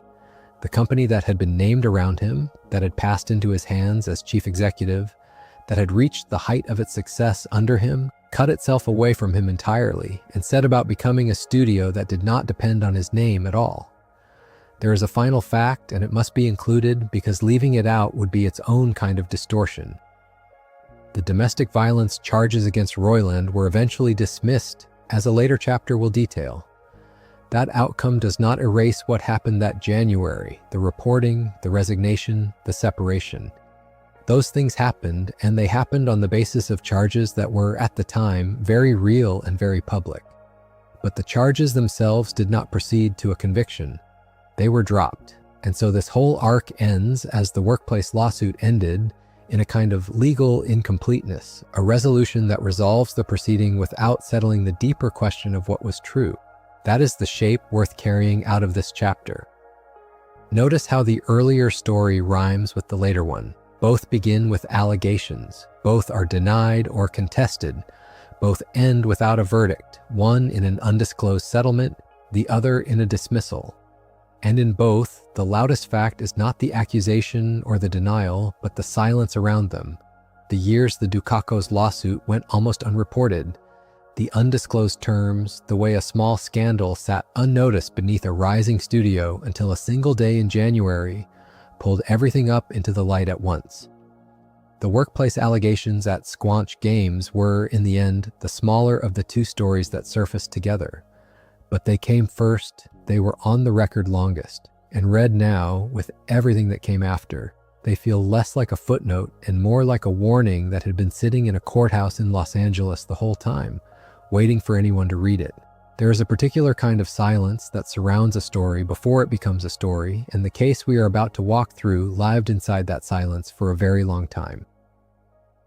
The alleged incident at the center of it occurred on or about the 19th of January, 2020, involving a woman identified only as Jane Doe, a woman who was dating Justin Roiland at the time. That is the beginning, and it is worth pausing on how ordinary the date is. A weekday that winter, nothing to mark it. The show was between seasons. The internet was busy with other things. And whatever happened on that day happened privately between two people, with no cameras and no audience, in the way that most of the events that eventually reshape a public life begin. What followed did not arrive quickly. Roiland was formally charged in May of 2020, and if you are tracking the calendar as a listener, notice that this means the machinery of the law had already begun turning more than 2 years before any of us knew a thing about it. The charges existed, the paperwork existed. Somewhere in Orange County, a file had a name on it and a set of allegations attached. And yet the man whose voice came out of Rick Sanchez and Morty Smith continued to be, in the public imagination, simply the man whose voice came out of Rick Sanchez and Morty Smith. Think about what that gap means. For more than 2 years, there were two versions of the same person, and only one of them was visible. In August of that year, he was arrested and released on a bond of $50,000. The number matters less than the fact of it, the ordinary mechanics of a legal process moving forward: an arrest, a release, a condition of return. Then, in October of 2020, according to Orange County Superior Court records, he was arraigned, and he pleaded not guilty to both charges. That plea is important to hold on to as we go because it frames everything that comes after. From the first formal moment he was asked to answer, his answer was that he had not done it, not guilty. 2 words entered into a record, and then the record closed again, and the silence resumed. The same month brought a protective order. In October of 2020, a protective order was filed, ordering Roiland not to harass, threaten, or surveil the woman named in the case. I want to be careful here because a protective order is not a verdict, and it is not a finding of guilt. It is a precaution, a legal instrument meant to hold a certain distance in place while a process runs its course. But it is also a document that tells you something about the seriousness with which the allegations were being treated at the time, a court deciding that a boundary needed to exist and needed to be written down. So we have, by the end of 2020, a full architecture of a criminal case already standing. Charges, an arrest, a bond, a plea, a protective order, and almost nobody outside of it knew that the architecture was there. The charges themselves were 2, and they were not minor. Both were felonies: domestic battery with corporal injury and false imprisonment by menace, violence, fraud, or deceit. Read those slowly because the language of the law is precise in a way that ordinary description is not. Domestic battery with corporal injury describes harm done to a person with whom one shares a domestic relationship. False imprisonment by menace, violence, fraud, or deceit describes the act of confining another person against their will, of taking away their freedom to leave. These were felonies, not misdemeanors. This was, in the eyes of the charging documents, a grave matter. And for more than 2.5 years, it remained a grave matter that the world was not looking at. The silence broke on the 13th of January, 2023, when NBC News finally brought the story into the open, more than 2.5 years after the alleged incident, and in a single afternoon, the private version of the man and the public version collided. It is difficult to overstate how sudden that collision felt from the outside, precisely because the story arrived fully formed. There was no slow build, no rumor growing over months into an accusation. One morning, the charges did not exist in public. By that evening, they were everywhere, complete, dated, documented, more than 2 years old and brand new at the same time. For an audience that had spent years hearing his voice as the 2 central characters of a beloved show, the effect was a kind of vertigo, the sensation of learning that something had been true for a long time without your knowledge. And here the timing sharpens into something almost novelistic. On that same Thursday, the 13th of January, the very day the charges became public, Roiland appeared in an Orange County court for a pretrial hearing. Consider the strangeness of that overlap. While the world was reading his name in a headline for the first time in this context, he was physically present in the room where the case was actually being handled, standing inside the quiet legal reality that had existed all along, on the exact day that reality became loud. two clocks that had been running at different speeds, the slow clock of the court and the instant clock of the news, struck the same hour at last. The response from the entertainment world was immediate, and it was severe. Following the charges becoming public, Adult Swim issued a statement saying that it had, in its own words, ended its association with Justin Roiland.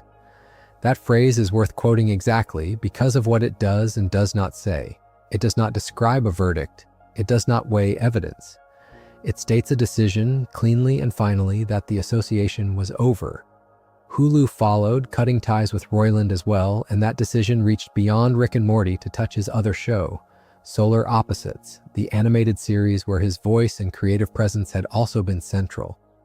Within a very short span, two of the major institutions that had built themselves in part around his work stepped away from him, and they did so before any court had reached any conclusion. This is one of the genuinely difficult tensions of the whole episode, and I do not think it resolves neatly, so I will not pretend that it does. A company deciding whom to associate with is not a court, and it does not operate on the standard a court operates on. Adult Swim and Hulu were not finding him guilty. They were making a choice about risk, about reputation, about the people they employ and the stories they tell, on the basis of charges that were public, serious, and unresolved. Whether that choice was right or premature depends heavily on what you believe an institution owes to a person who has been accused, but not convicted. And reasonable people land in very different places on that question. I only want to mark clearly that the corporate decisions and the legal reality were running on separate tracks, and that the separation between those tracks becomes the whole story of what happened next, because the case did not end in a trial. In March of 2023, only about 2 months after the charges became public, the county prosecutors dismissed both felony charges against Roiland. Both of them, the domestic battery count and the false imprisonment count, gone, dismissed by the office that had brought them. And the reason given was specific. A spokesperson for the district attorney's office said that the charges were dismissed because there was insufficient evidence to prove the case beyond reasonable doubt. Hold that phrase carefully because it is doing precise work. Beyond reasonable doubt is the highest standard in the legal system, the bar that must be cleared to convict a person of a crime, and the statement is saying that the evidence available was not sufficient to clear it. That is not the same sentence as saying nothing happened. It is a statement about the strength of the proof made by the very office responsible for deciding whether a prosecution can succeed, and their judgment was that this one could not. Roiland responded to the dismissal with a statement of his own, and because his words survive verbatim, we can look at them directly rather than paraphrasing. He said, "I have always known that these claims were false, and I never had any doubt that this day would come." He continued, "I am thankful that this case has been dismissed, but at the same time, I am still deeply shaken by the horrible lies that were reported about me during this process." Listen to the two movements inside that statement. There is vindication, the insistence that he had known all along that the claims were false and had never doubted this outcome. And there is grievance, the sense of a man who feels he has been damaged by what was said, still shaken by it even in the moment of relief. It is the statement of someone who believes he has been proven right and wronged at the same time, and both feelings live in it at once. Now here is where the story refuses to close the way a simpler story would. The charges were dismissed, the legal cloud, in the strict sense, lifted, and yet, despite the dismissal, Adult Swim and Hulu did not reverse their decisions to cut ties with Roiland. The doors that had closed in January did not reopen in March. This is the fact that reveals just how completely the two tracks had separated. The court concluded that the case could not be proven beyond a reasonable doubt, and the companies, hearing that conclusion, did not change course. Whatever their reasons were, and they did not lay them out, the practical result was that a dismissal in the criminal system did not restore a professional life in the corporate one. The legal outcome and the career outcome had come unbound from each other, and they stayed unbound. For a listener trying to make sense of that, I think the honest thing to say is that it exposes a truth about how public life actually works, which is that the law and the marketplace judge people by different rules and answer to different masters. A dismissal is a legal fact binding on courts. It is not binding on a network's sense of who it wants to be associated with, and it does not undo the months in which a name and a set of charges circulated together. Whether you find that just or unjust, it is what occurred, and the series itself had to reckon with it in the plainest possible terms. Because Rick and Morty is not only a legal story or a corporate story, it is, at bottom, a show. One built around two characters who had been voiced by the same man since the beginning, and that man was now gone from it. Production continued without Roiland, and the decision that was reached and confirmed was that Rick and Morty would be recast rather than voiced by him going forward. Sit for a moment with the sheer strangeness of that as a creative problem.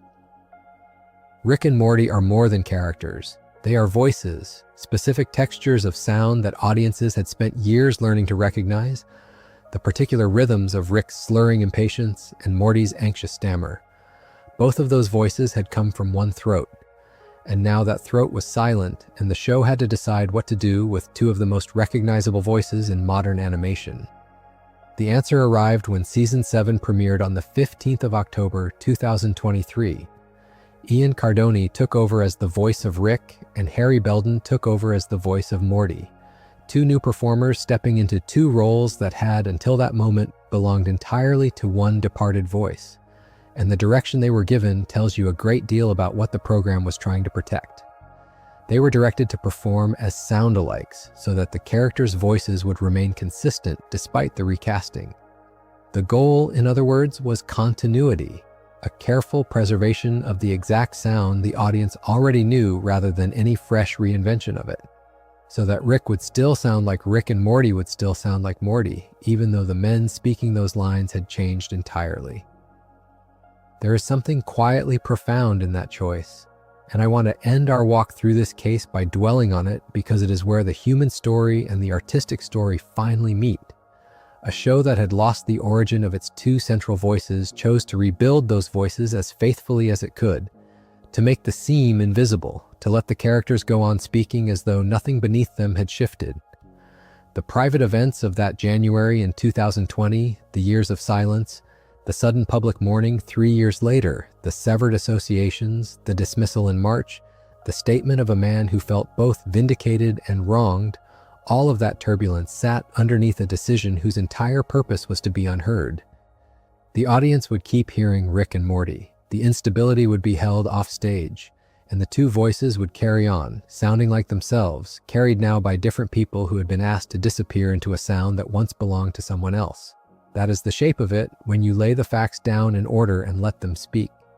A case that existed in silence for years, that surfaced in a single day, that was dismissed for insufficient evidence within months, that cost a man his association with the very show he had helped create, even after the charges fell away, and that ended on screen in a careful act of continuity designed so that most listeners would never hear the difference. The characters slept on, unchanged. Everything that had changed was underneath them. There is a particular kind of silence that a corporation produces when it has decided something and does not wish to explain itself. And on the 24th of January, 2023, it was Adult Swim that produced exactly that silence. The network announced that it had ended its association with Justin Roiland, the man who co-created Rick and Morty and gave both title characters their voices, and it announced this in a single sentence. One sentence, no paragraph of context, no reflection on years of collaboration, no gesture toward the future. The statement was attributed to Marie Moore, a senior vice president of communications for Warner Media, the parent company that at the time held Adult Swim alongside Cartoon Network and Boomerang, and the choice to route it through a communications executive rather than a creative one told you something about how the sentence had been assembled. It was legal language wearing the clothes of an announcement. It said what it needed to say, and then it stopped. Consider how unusual that terseness is for a show like this one. Rick and Morty had spent the better part of a decade cultivating a relationship with its audience that felt intimate, almost conspiratorial, a show that talked to its fans in their own idiom and rewarded them for paying attention. And here was the parent company severing its bond with its most visible figure in the flat register of a press release that had been sanded down until nothing remained but the fact of the split. Think about what that restraint communicates. When an organization has a story it wants to tell, it tells the story. When it has only a decision it wants recorded, it records the decision and says nothing more. Adult Swim recorded the decision. The official Rick and Morty social media accounts then did something subtly separate. They followed the network's terse sentence with a statement of their own, and this second statement did not concern Roiland at all. It concerned the show. Rick and Morty will continue, it said, and the talented and dedicated crew are hard at work on Season 7. Read those two messages side by side and you can feel the seam between them. One severs a man from the Enterprise. The other reassures the audience that the Enterprise survives the severance, that the machine is larger than any single hand that built it, that the work goes on inside the building while the name is removed from the door. The division of labor there is deliberate. The corporate voice handles the wound. The series voice handles the healing. And then there was the matter of the comments. Adult Swim disabled comments on both its Instagram and its Twitter posts announcing the split. This is a small mechanical decision, and it is also, if you sit with it, an enormous one. A brand that had built its entire personality on conversation, on the reply, and the meme, and the running joke with its followers, closed the door on the exact moment its followers most wanted to speak. There would be no discussion beneath the announcement. There would be no thread of fans arguing, mourning, defending, condemning. The company said its one sentence into a room, and then it turned off the lights so that no one could see who was still standing there. You do not disable comments when you are confident the reaction will help you. You disable them when you have decided that whatever is said next can only complicate a thing you have already resolved to keep simple. The next day, not long after the first announcement, the pattern repeated itself in a second corner of Roiland's professional life. Hulu and 20th Television Animation issued their own statement, and the wording was nearly identical to what Adult Swim had used. We have ended our association with Justin Roiland. The same verb, the same construction, the same refusal to elaborate. This near duplication is worth pausing on because it suggests that these were not two independent companies, each arriving spontaneously at the same phrasing. It suggests a shared understanding of what could safely be said, a kind of industry consensus forming in real time about the exact minimum of language that a severance required. Ended its association. Ended our association. The pronoun changes and nothing else does. Hulu's statement carried a specific consequence that Adult Swim's did not. It removed Roiland from two other shows, Solar Opposites and Koala Man, and both of those series were confirmed to continue without his involvement. So within roughly a single day, a man who had been a creative pillar across multiple animated productions found each of those productions issuing, in coordinated succession, the same short sentence about his departure, each of them affirming that the series would go on and he would not. It was severance conducted in parallel across a small constellation of programs, each announcement echoing the last in language and in structure. If you were watching closely, you saw an entire section of an industry decide the same thing at nearly the same moment and describe it in nearly the same words. To understand why the statements were shaped this way, you have to understand what they were responding to, and the answer sits several years back and then rushes suddenly forward.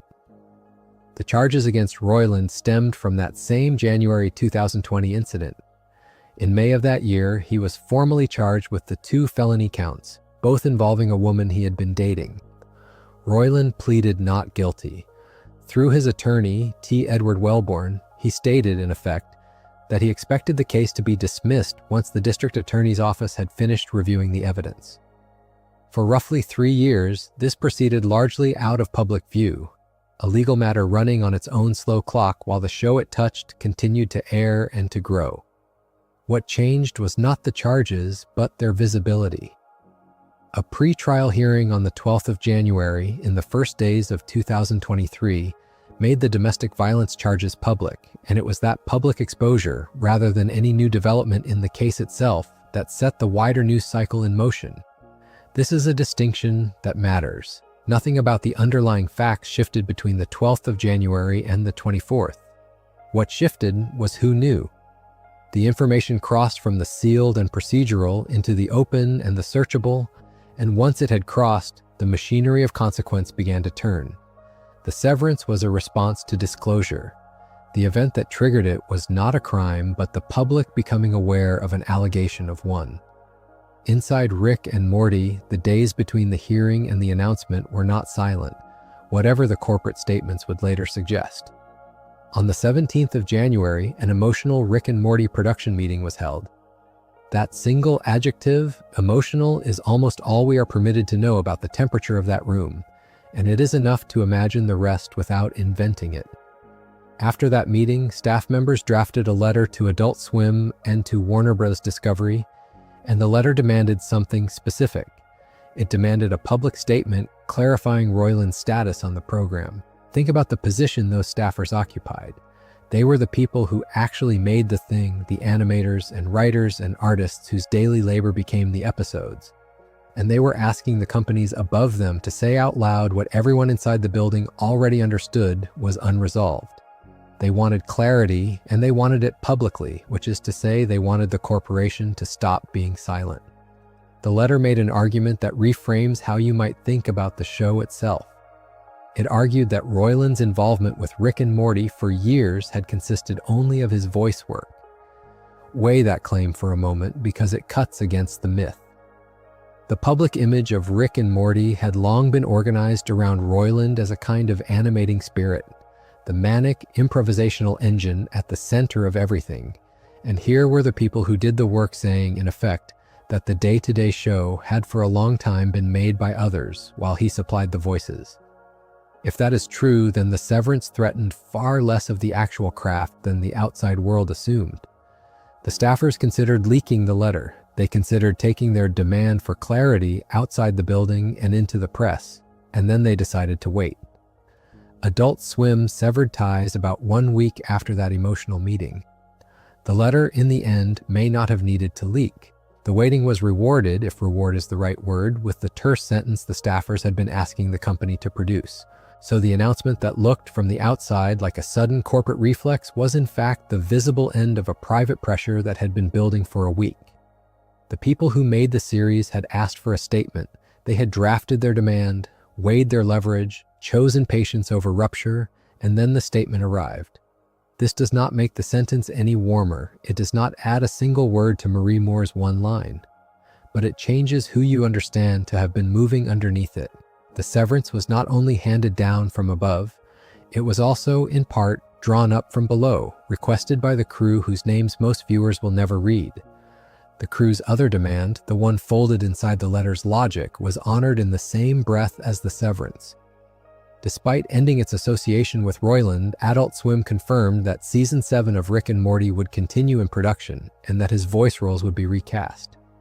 This is the practical shape of the argument the staffers had made. If the man was, at the end, principally a voice, then Rick and Morty could survive by finding new voices. The enterprise would not stop. The machine that the crew had described, the one that had for years run on labor other than his, would keep running, and it would simply need someone new to speak the words that Rick and Morty say. Around all of this, the people at the center said nothing, and their silence was itself carefully maintained. When The Hollywood Reporter investigated the internal fallout for a feature it published that February, Roiland declined to comment. Dan Harmon declined to comment. Adult Swim declined to comment, and Warner Bros. Discovery declined to comment.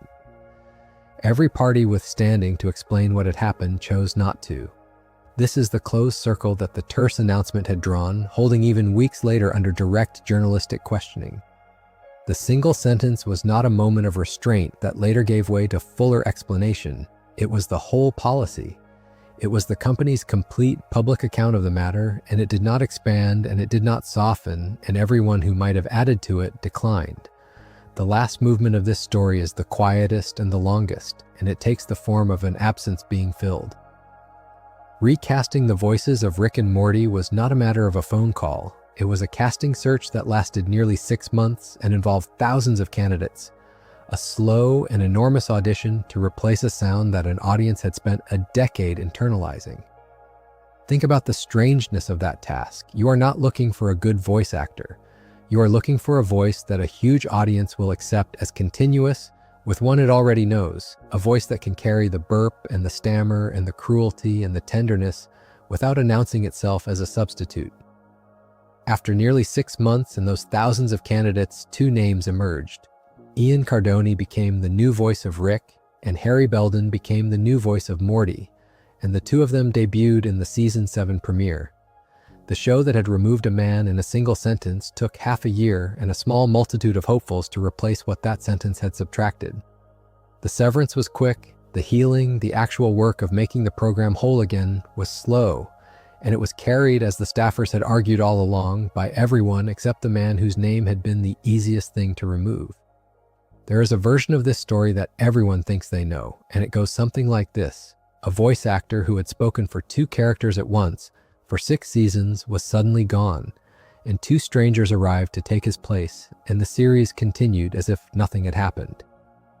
That version is true in outline. What it leaves out is the strange, quiet machinery that had to be built to make it possible, and the months of secrecy that surrounded it. This chapter is about that machinery. It is about how you replace the 2 most recognizable voices in a show without anyone hearing the seam. Begin with the departure, because everything that follows is shaped by it. Adult Swim ended its business relationship with Justin Roiland on the 24th of January, 2023. This came after he had been charged in Orange County over an alleged incident in 2020. The 2 felony counts already laid out. The company did not wait. It announced his departure and the recasting of Rick and Morty. Consider the position that put the production in. The person who had voiced both title characters, the 2 poles the entire series turns around, was no longer part of it, and the show had already committed publicly to going on without him. There is a detail here that many people miss, and it matters for how you understand the whole episode. That March, the charges against Roiland were dismissed by Orange County prosecutors, again for insufficient evidence. But by the time that happened, the announcement had already been made. The departure was public, the recasting was underway. The legal outcome and the business outcome had come apart from each other, and there was no folding one back into the other. Whatever you make of that sequence, and it is worth sitting with rather than rushing past, the practical reality for the production was fixed. Season 7 would be made without him, and so it was. Season 7 of Rick and Morty was produced without Justin Roiland voicing either title character for the first time in the series' history. Think about what that means at the level of the work itself. Every prior season, both Rick and Morty had come out of a single throat. The arguments between them, the interruptions, the way Morty's rising panic collides with Rick's flat contempt, all of that had been one performer talking to himself. Now it would be 2 people. And the program quietly acknowledged the scale of the change in a place most viewers would never think to look. The opening credits dropped the line that had read, "For 6 seasons, created by Justin Roiland and Dan Harmon." The text simply was not there anymore. A show can say a great deal by removing 4 words from a card that flashes by in a second. Now, how do you actually find 2 new voices for characters that audiences have heard thousands of times and feel they own? The answer, according to the people who lived through it, was that you listen. You listen for a very long time. The search to recast Rick and Morty took nearly 6 months, and over that stretch, the production evaluated thousands of audition candidates before landing on the 2 it chose. Scott Martyr, the showrunner, put the number plainly. He said the production heard thousands of auditions across the 6-month search. Let that figure settle for a moment. Thousands of people, each one stepping up to a microphone to try on a voice that the world already had strong opinions about, and the production sitting on the other side, listening again and again for something that fit. The 2 people who came through this process describe it in ways that are almost funny, and the humor is instructive because it tells you how large the field was. Ian Cardoni compared the early group audition rounds to the Citadel of Ricks. For anyone who does not know the reference, the Citadel is the place in the series where countless versions of Rick from across the multiverse gather, an entire civilization of the same man. That is the image Cardoni reached for to describe the room he found himself in. A crowd of people all trying to be the same person. Harry Belden described the same thing from his own angle. He remembered seeing a Zoom waiting room full of other candidates, and they were dressed for the part, wearing yellow t-shirts and lab coats. Picture that. A grid of little video windows, each one holding a hopeful in the costume of a cartoon scientist, all waiting for their turn to prove they could be him. The Citadel of Ricks was not just a joke, it was for a while a real room. The auditions themselves were built to break the performers in a specific and clever way. The casting staff would throw curveball lines at the candidates, lines the characters would never normally say, and they did this on purpose. The point was not to hear whether someone could recite a famous Rick monologue. Anyone with a decent impression can do the lines that already exist.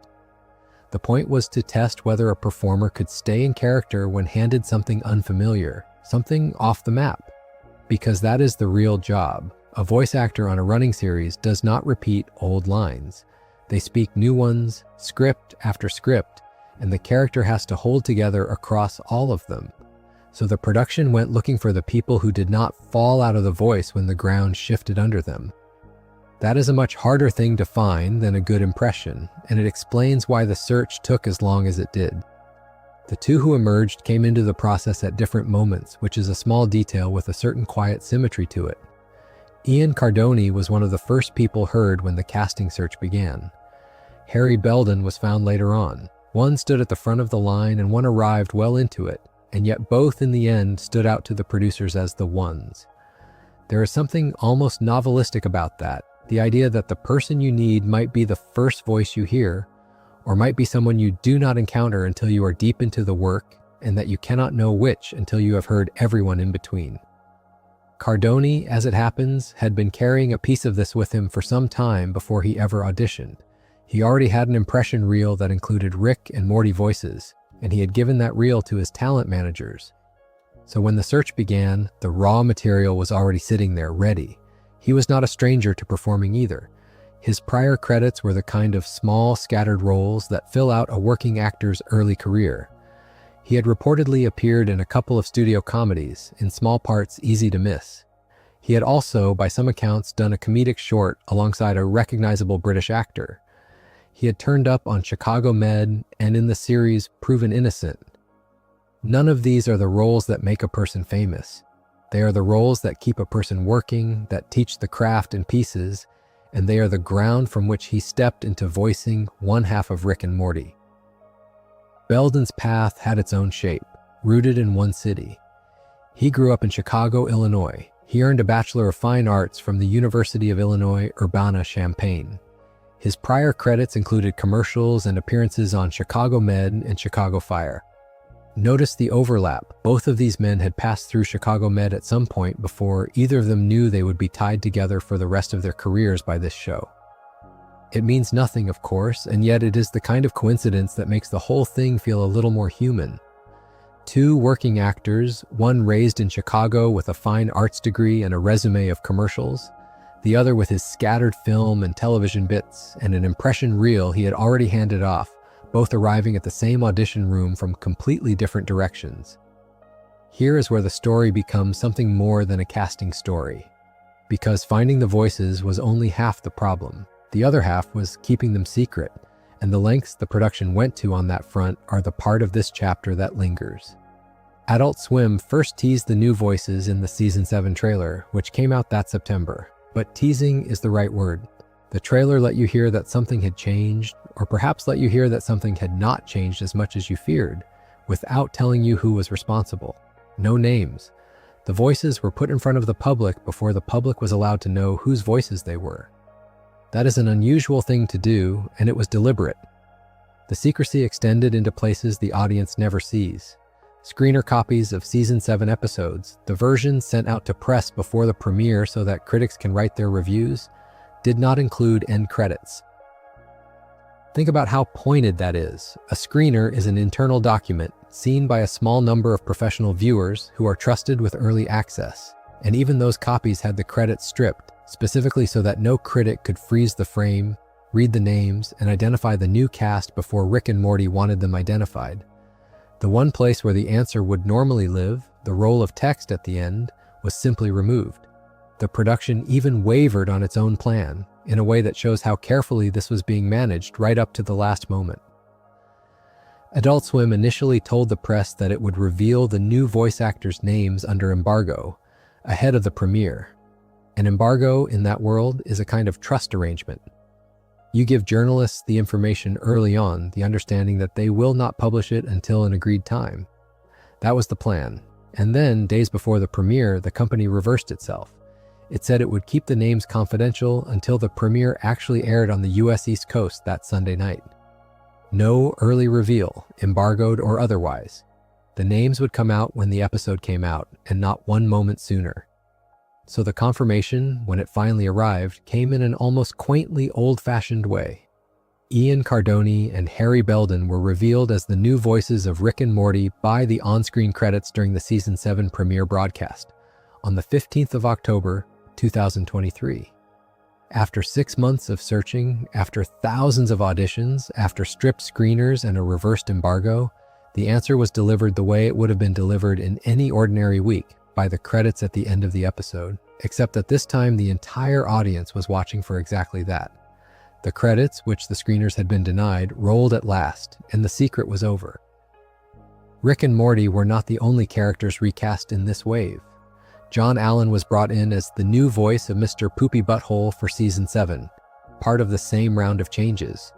It is easy to forget, in focusing on the two leads, that the recasting reached other corners of the show as well, that the wave washed over more than the title characters. Mr. Poopy Butthole is a strange and beloved figure, and he too came back in a new voice, quietly, alongside the two that everyone was straining to hear. There is a small human cost buried in all this secrecy, and the actors have spoken about it with a lightness that only partly hides how strange it must have been. Ian Cardoni has said that once he landed the role, he had to slip out of his day job. Consider that phrasing. He could not simply announce that he had been cast as Rick or as Morty on one of the biggest animated shows in the world. He had to leave his ordinary work without being able to say why. He joked about the discretion it required, saying, in effect, that if he and Belden could manage to keep this casting secret, then you can trust us with any IP now. The line is funny, but underneath it is a real thing. These two men were handed the largest professional opportunity of their lives and were told at the same time that they could not tell anyone. They carried that for months. Harry Belden's summary of the experience holds the two halves of it together in a single thought. He described the audition process as the longest and most intense he had ever been part of, and in the same breath he called it the most fun. Both of those things are true, and the fact that they are both true is the whole character of this chapter. It was an ordeal, a 6-month search, curveball lines designed to trip you, a Zoom room full of rivals in lab coats, and then, on the far side of it, a secret you had to keep from everyone you knew. And it was also, by his own account, a delight, the rare kind of work that is hard in a way you are grateful for. Step back and look at what the production actually pulled off. It lost the person who had defined the sound of the program. It committed publicly to replacing him before it knew who the replacements would be. It listened to thousands of people over half a year. It tested them not on the lines they knew, but on the lines no one had ever said. It found two men, one at the very start and one much later, and it bound them together for the future of the series. And then it hid them. It hid them in the trailer, it hid them in the screeners, it hid them from its own embargo, and it held the secret until a Sunday night in October when the credits finally told the truth. When you watch Season 7 now, none of that effort is visible on the surface. You hear Rick, you hear Morty, and they sound like themselves. That seamlessness was not luck. It was the product of nearly 6 months of listening and several more weeks of silence, all of it arranged so that the change would arrive without a jolt, which is, when you think about it, exactly the way the series wanted you to receive it. There is a strange quiet that falls over a long-running show when the person most associated with it disappears. For 6 seasons, the two central voices of Rick and Morty belonged to one man. Justin Roiland had co-created the show and then performed both of its leads, the grandfather and the grandson, the cynic and the child, often in the same breath, sometimes in the same sentence. When Season 7 premiered on Adult Swim on the 15th of October 2023, it did so without him, and everyone watching knew it. This was the first season produced without one of its two creators, and the question hanging over it was not whether the writing had changed, but whether the voices would still feel like the voices at all. The reason for his absence had unfolded earlier that year, and it is worth being precise about the sequence because the sequence is where the difficulty lives. In January of 2023, the network announced that it was cutting ties with Roiland and would recast his roles, after he was charged with 2 felony counts of domestic violence in Orange County, California. Then, as we have already seen, prosecutors dismissed those charges that March, citing insufficient evidence to prove the case beyond a reasonable doubt. If the story had ended there, the recasting might have looked like an overreaction to a case that collapsed, but it did not end there. In September, an NBC News investigation was published, and it alleged that Roiland had sexually assaulted a woman he met on Tinder and had pursued relationships with young fans, including some allegedly underage. The legal charges had gone away, the larger cloud had not, so Rick and Morty arrived at its 7th season carrying something heavier than a creative challenge. It carried a moral one, and the studio had already made its decision months before the premiere. The task then was practical and enormous at once. You have to replace 2 of the best-known voices in all of animation, and you have to do it without the audience feeling the seam. Think about what that actually requires. The search for the new performers took roughly 6 months and considered, by the studio's account, thousands of candidates. That is not the language of a quick fix. That is the language of a production that understood exactly how narrow the target was. And when they found the 2 men, the studio did something unusual. It kept their names secret. Ian Cardoni, the new voice of Rick, and Harry Belden, the new voice of Morty, were not announced in advance, paraded through interviews, or used as a marketing hook. Their identities were revealed only in the end credits of the premiere itself. The audience was asked, in effect, to judge the performances before they were allowed to know whose performances they were judging. There is a real confidence in that choice, and perhaps a little defensiveness too. By withholding the names, the studio removed the shortcut. No viewer could look up a resume beforehand and decide in advance whether to trust the casting. You had to sit and listen. You had to let Rick talk and let Morty stammer and ask yourself, plainly, whether anything felt wrong. Only afterward could you learn that Cardoni had built a career voicing promotional spots for WWE and Apple TV, and that Belden had acted in Joe Pera Talks with You and in Chicago Med. Neither name would have meant much to the average viewer beforehand. That was rather the point. The show wanted the ears to decide, not the reputations.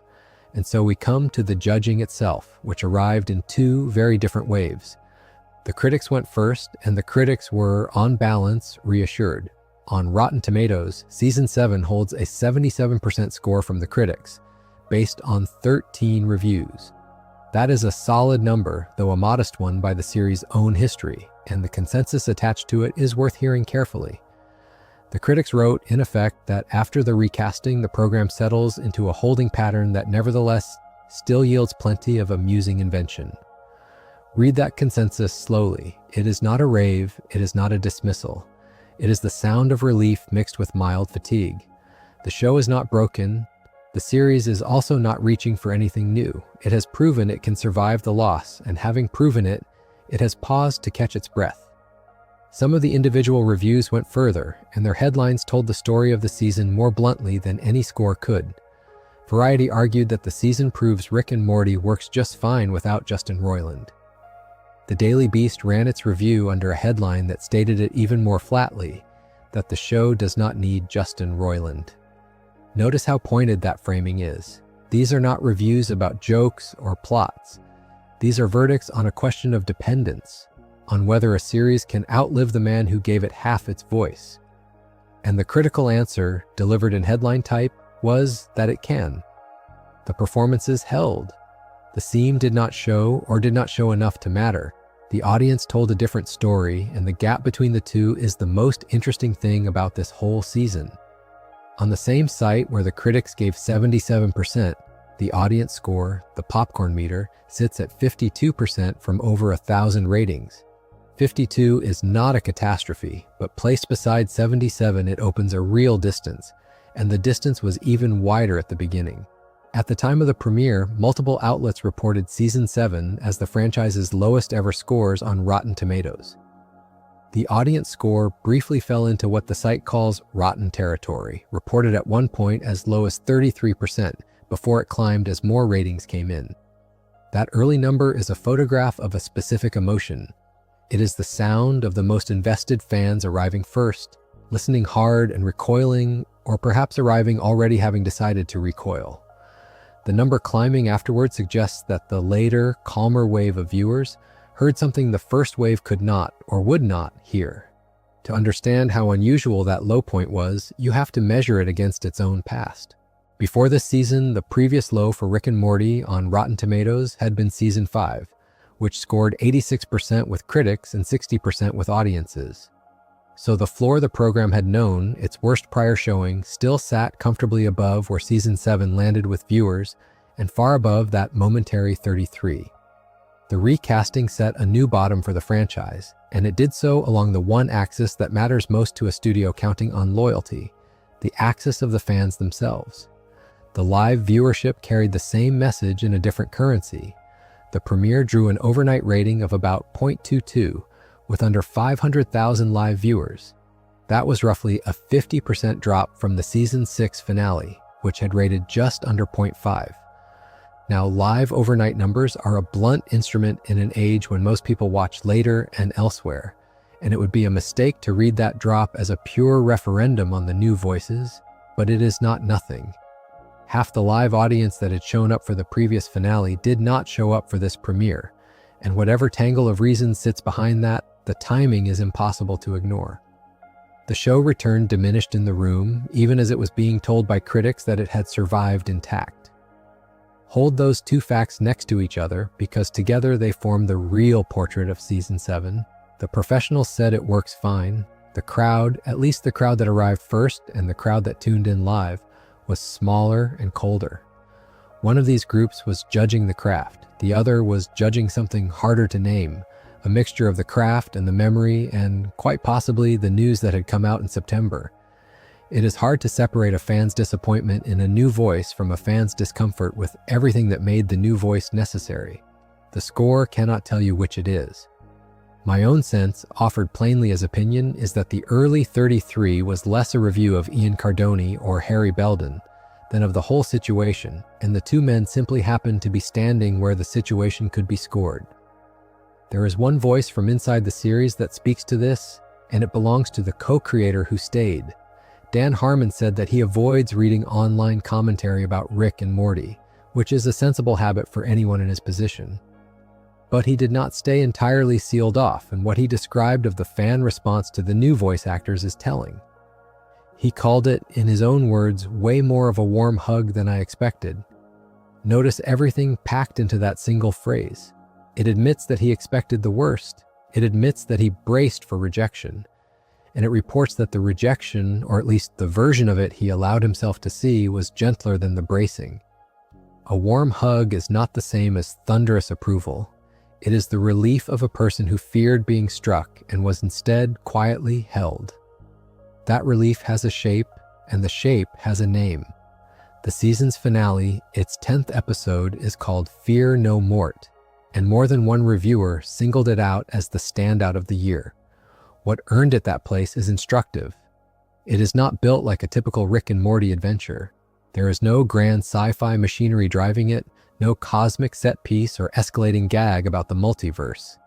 Instead, it turns inward and becomes a character study centered on Morty and on his fears. Recent tellings of this show have gone looking for its secrets and its buried lore, its unsolved mysteries, and its hidden identities, and there is a version of Fear No Mort that could be read that way. Mind for clues.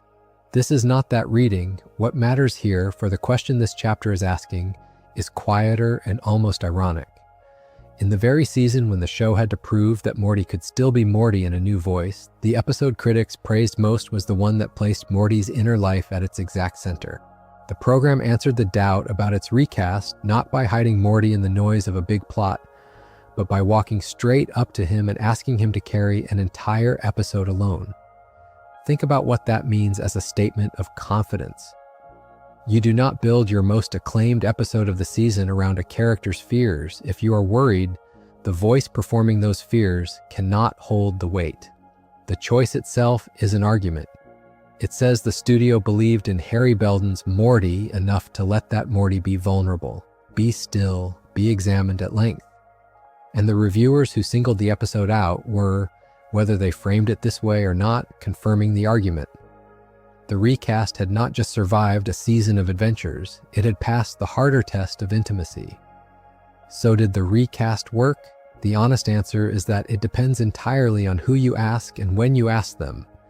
If you ask the critics, it worked, clearly and on the record, well enough for two separate outlets to declare in their headlines that the man who left was not needed.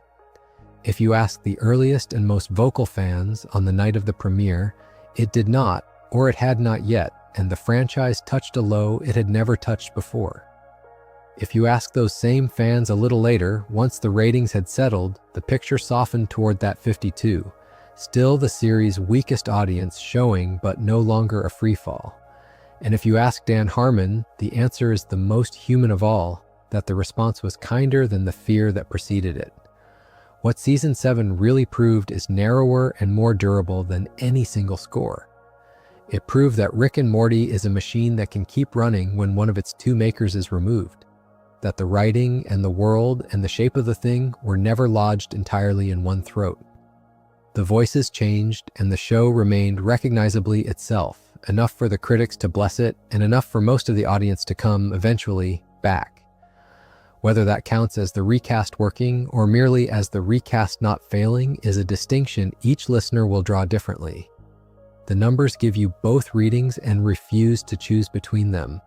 What is certain is that the series walked into its most exposed season without its co-creator and under the weight of what the reporting had revealed, and it walked out still standing, a little smaller in the room, a little cooler in the crowd, and still, according to the people paid to judge such things, capable of plenty of amusing invention.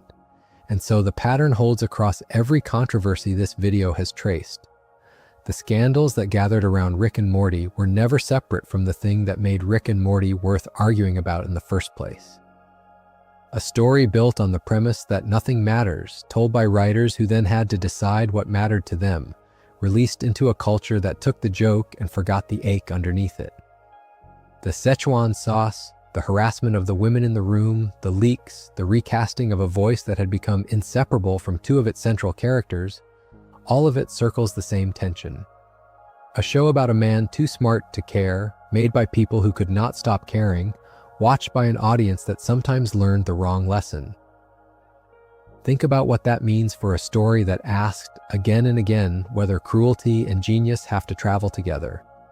The answer arrived not in the episodes, but in the years around them, in the quiet corrections and the difficult goodbyes.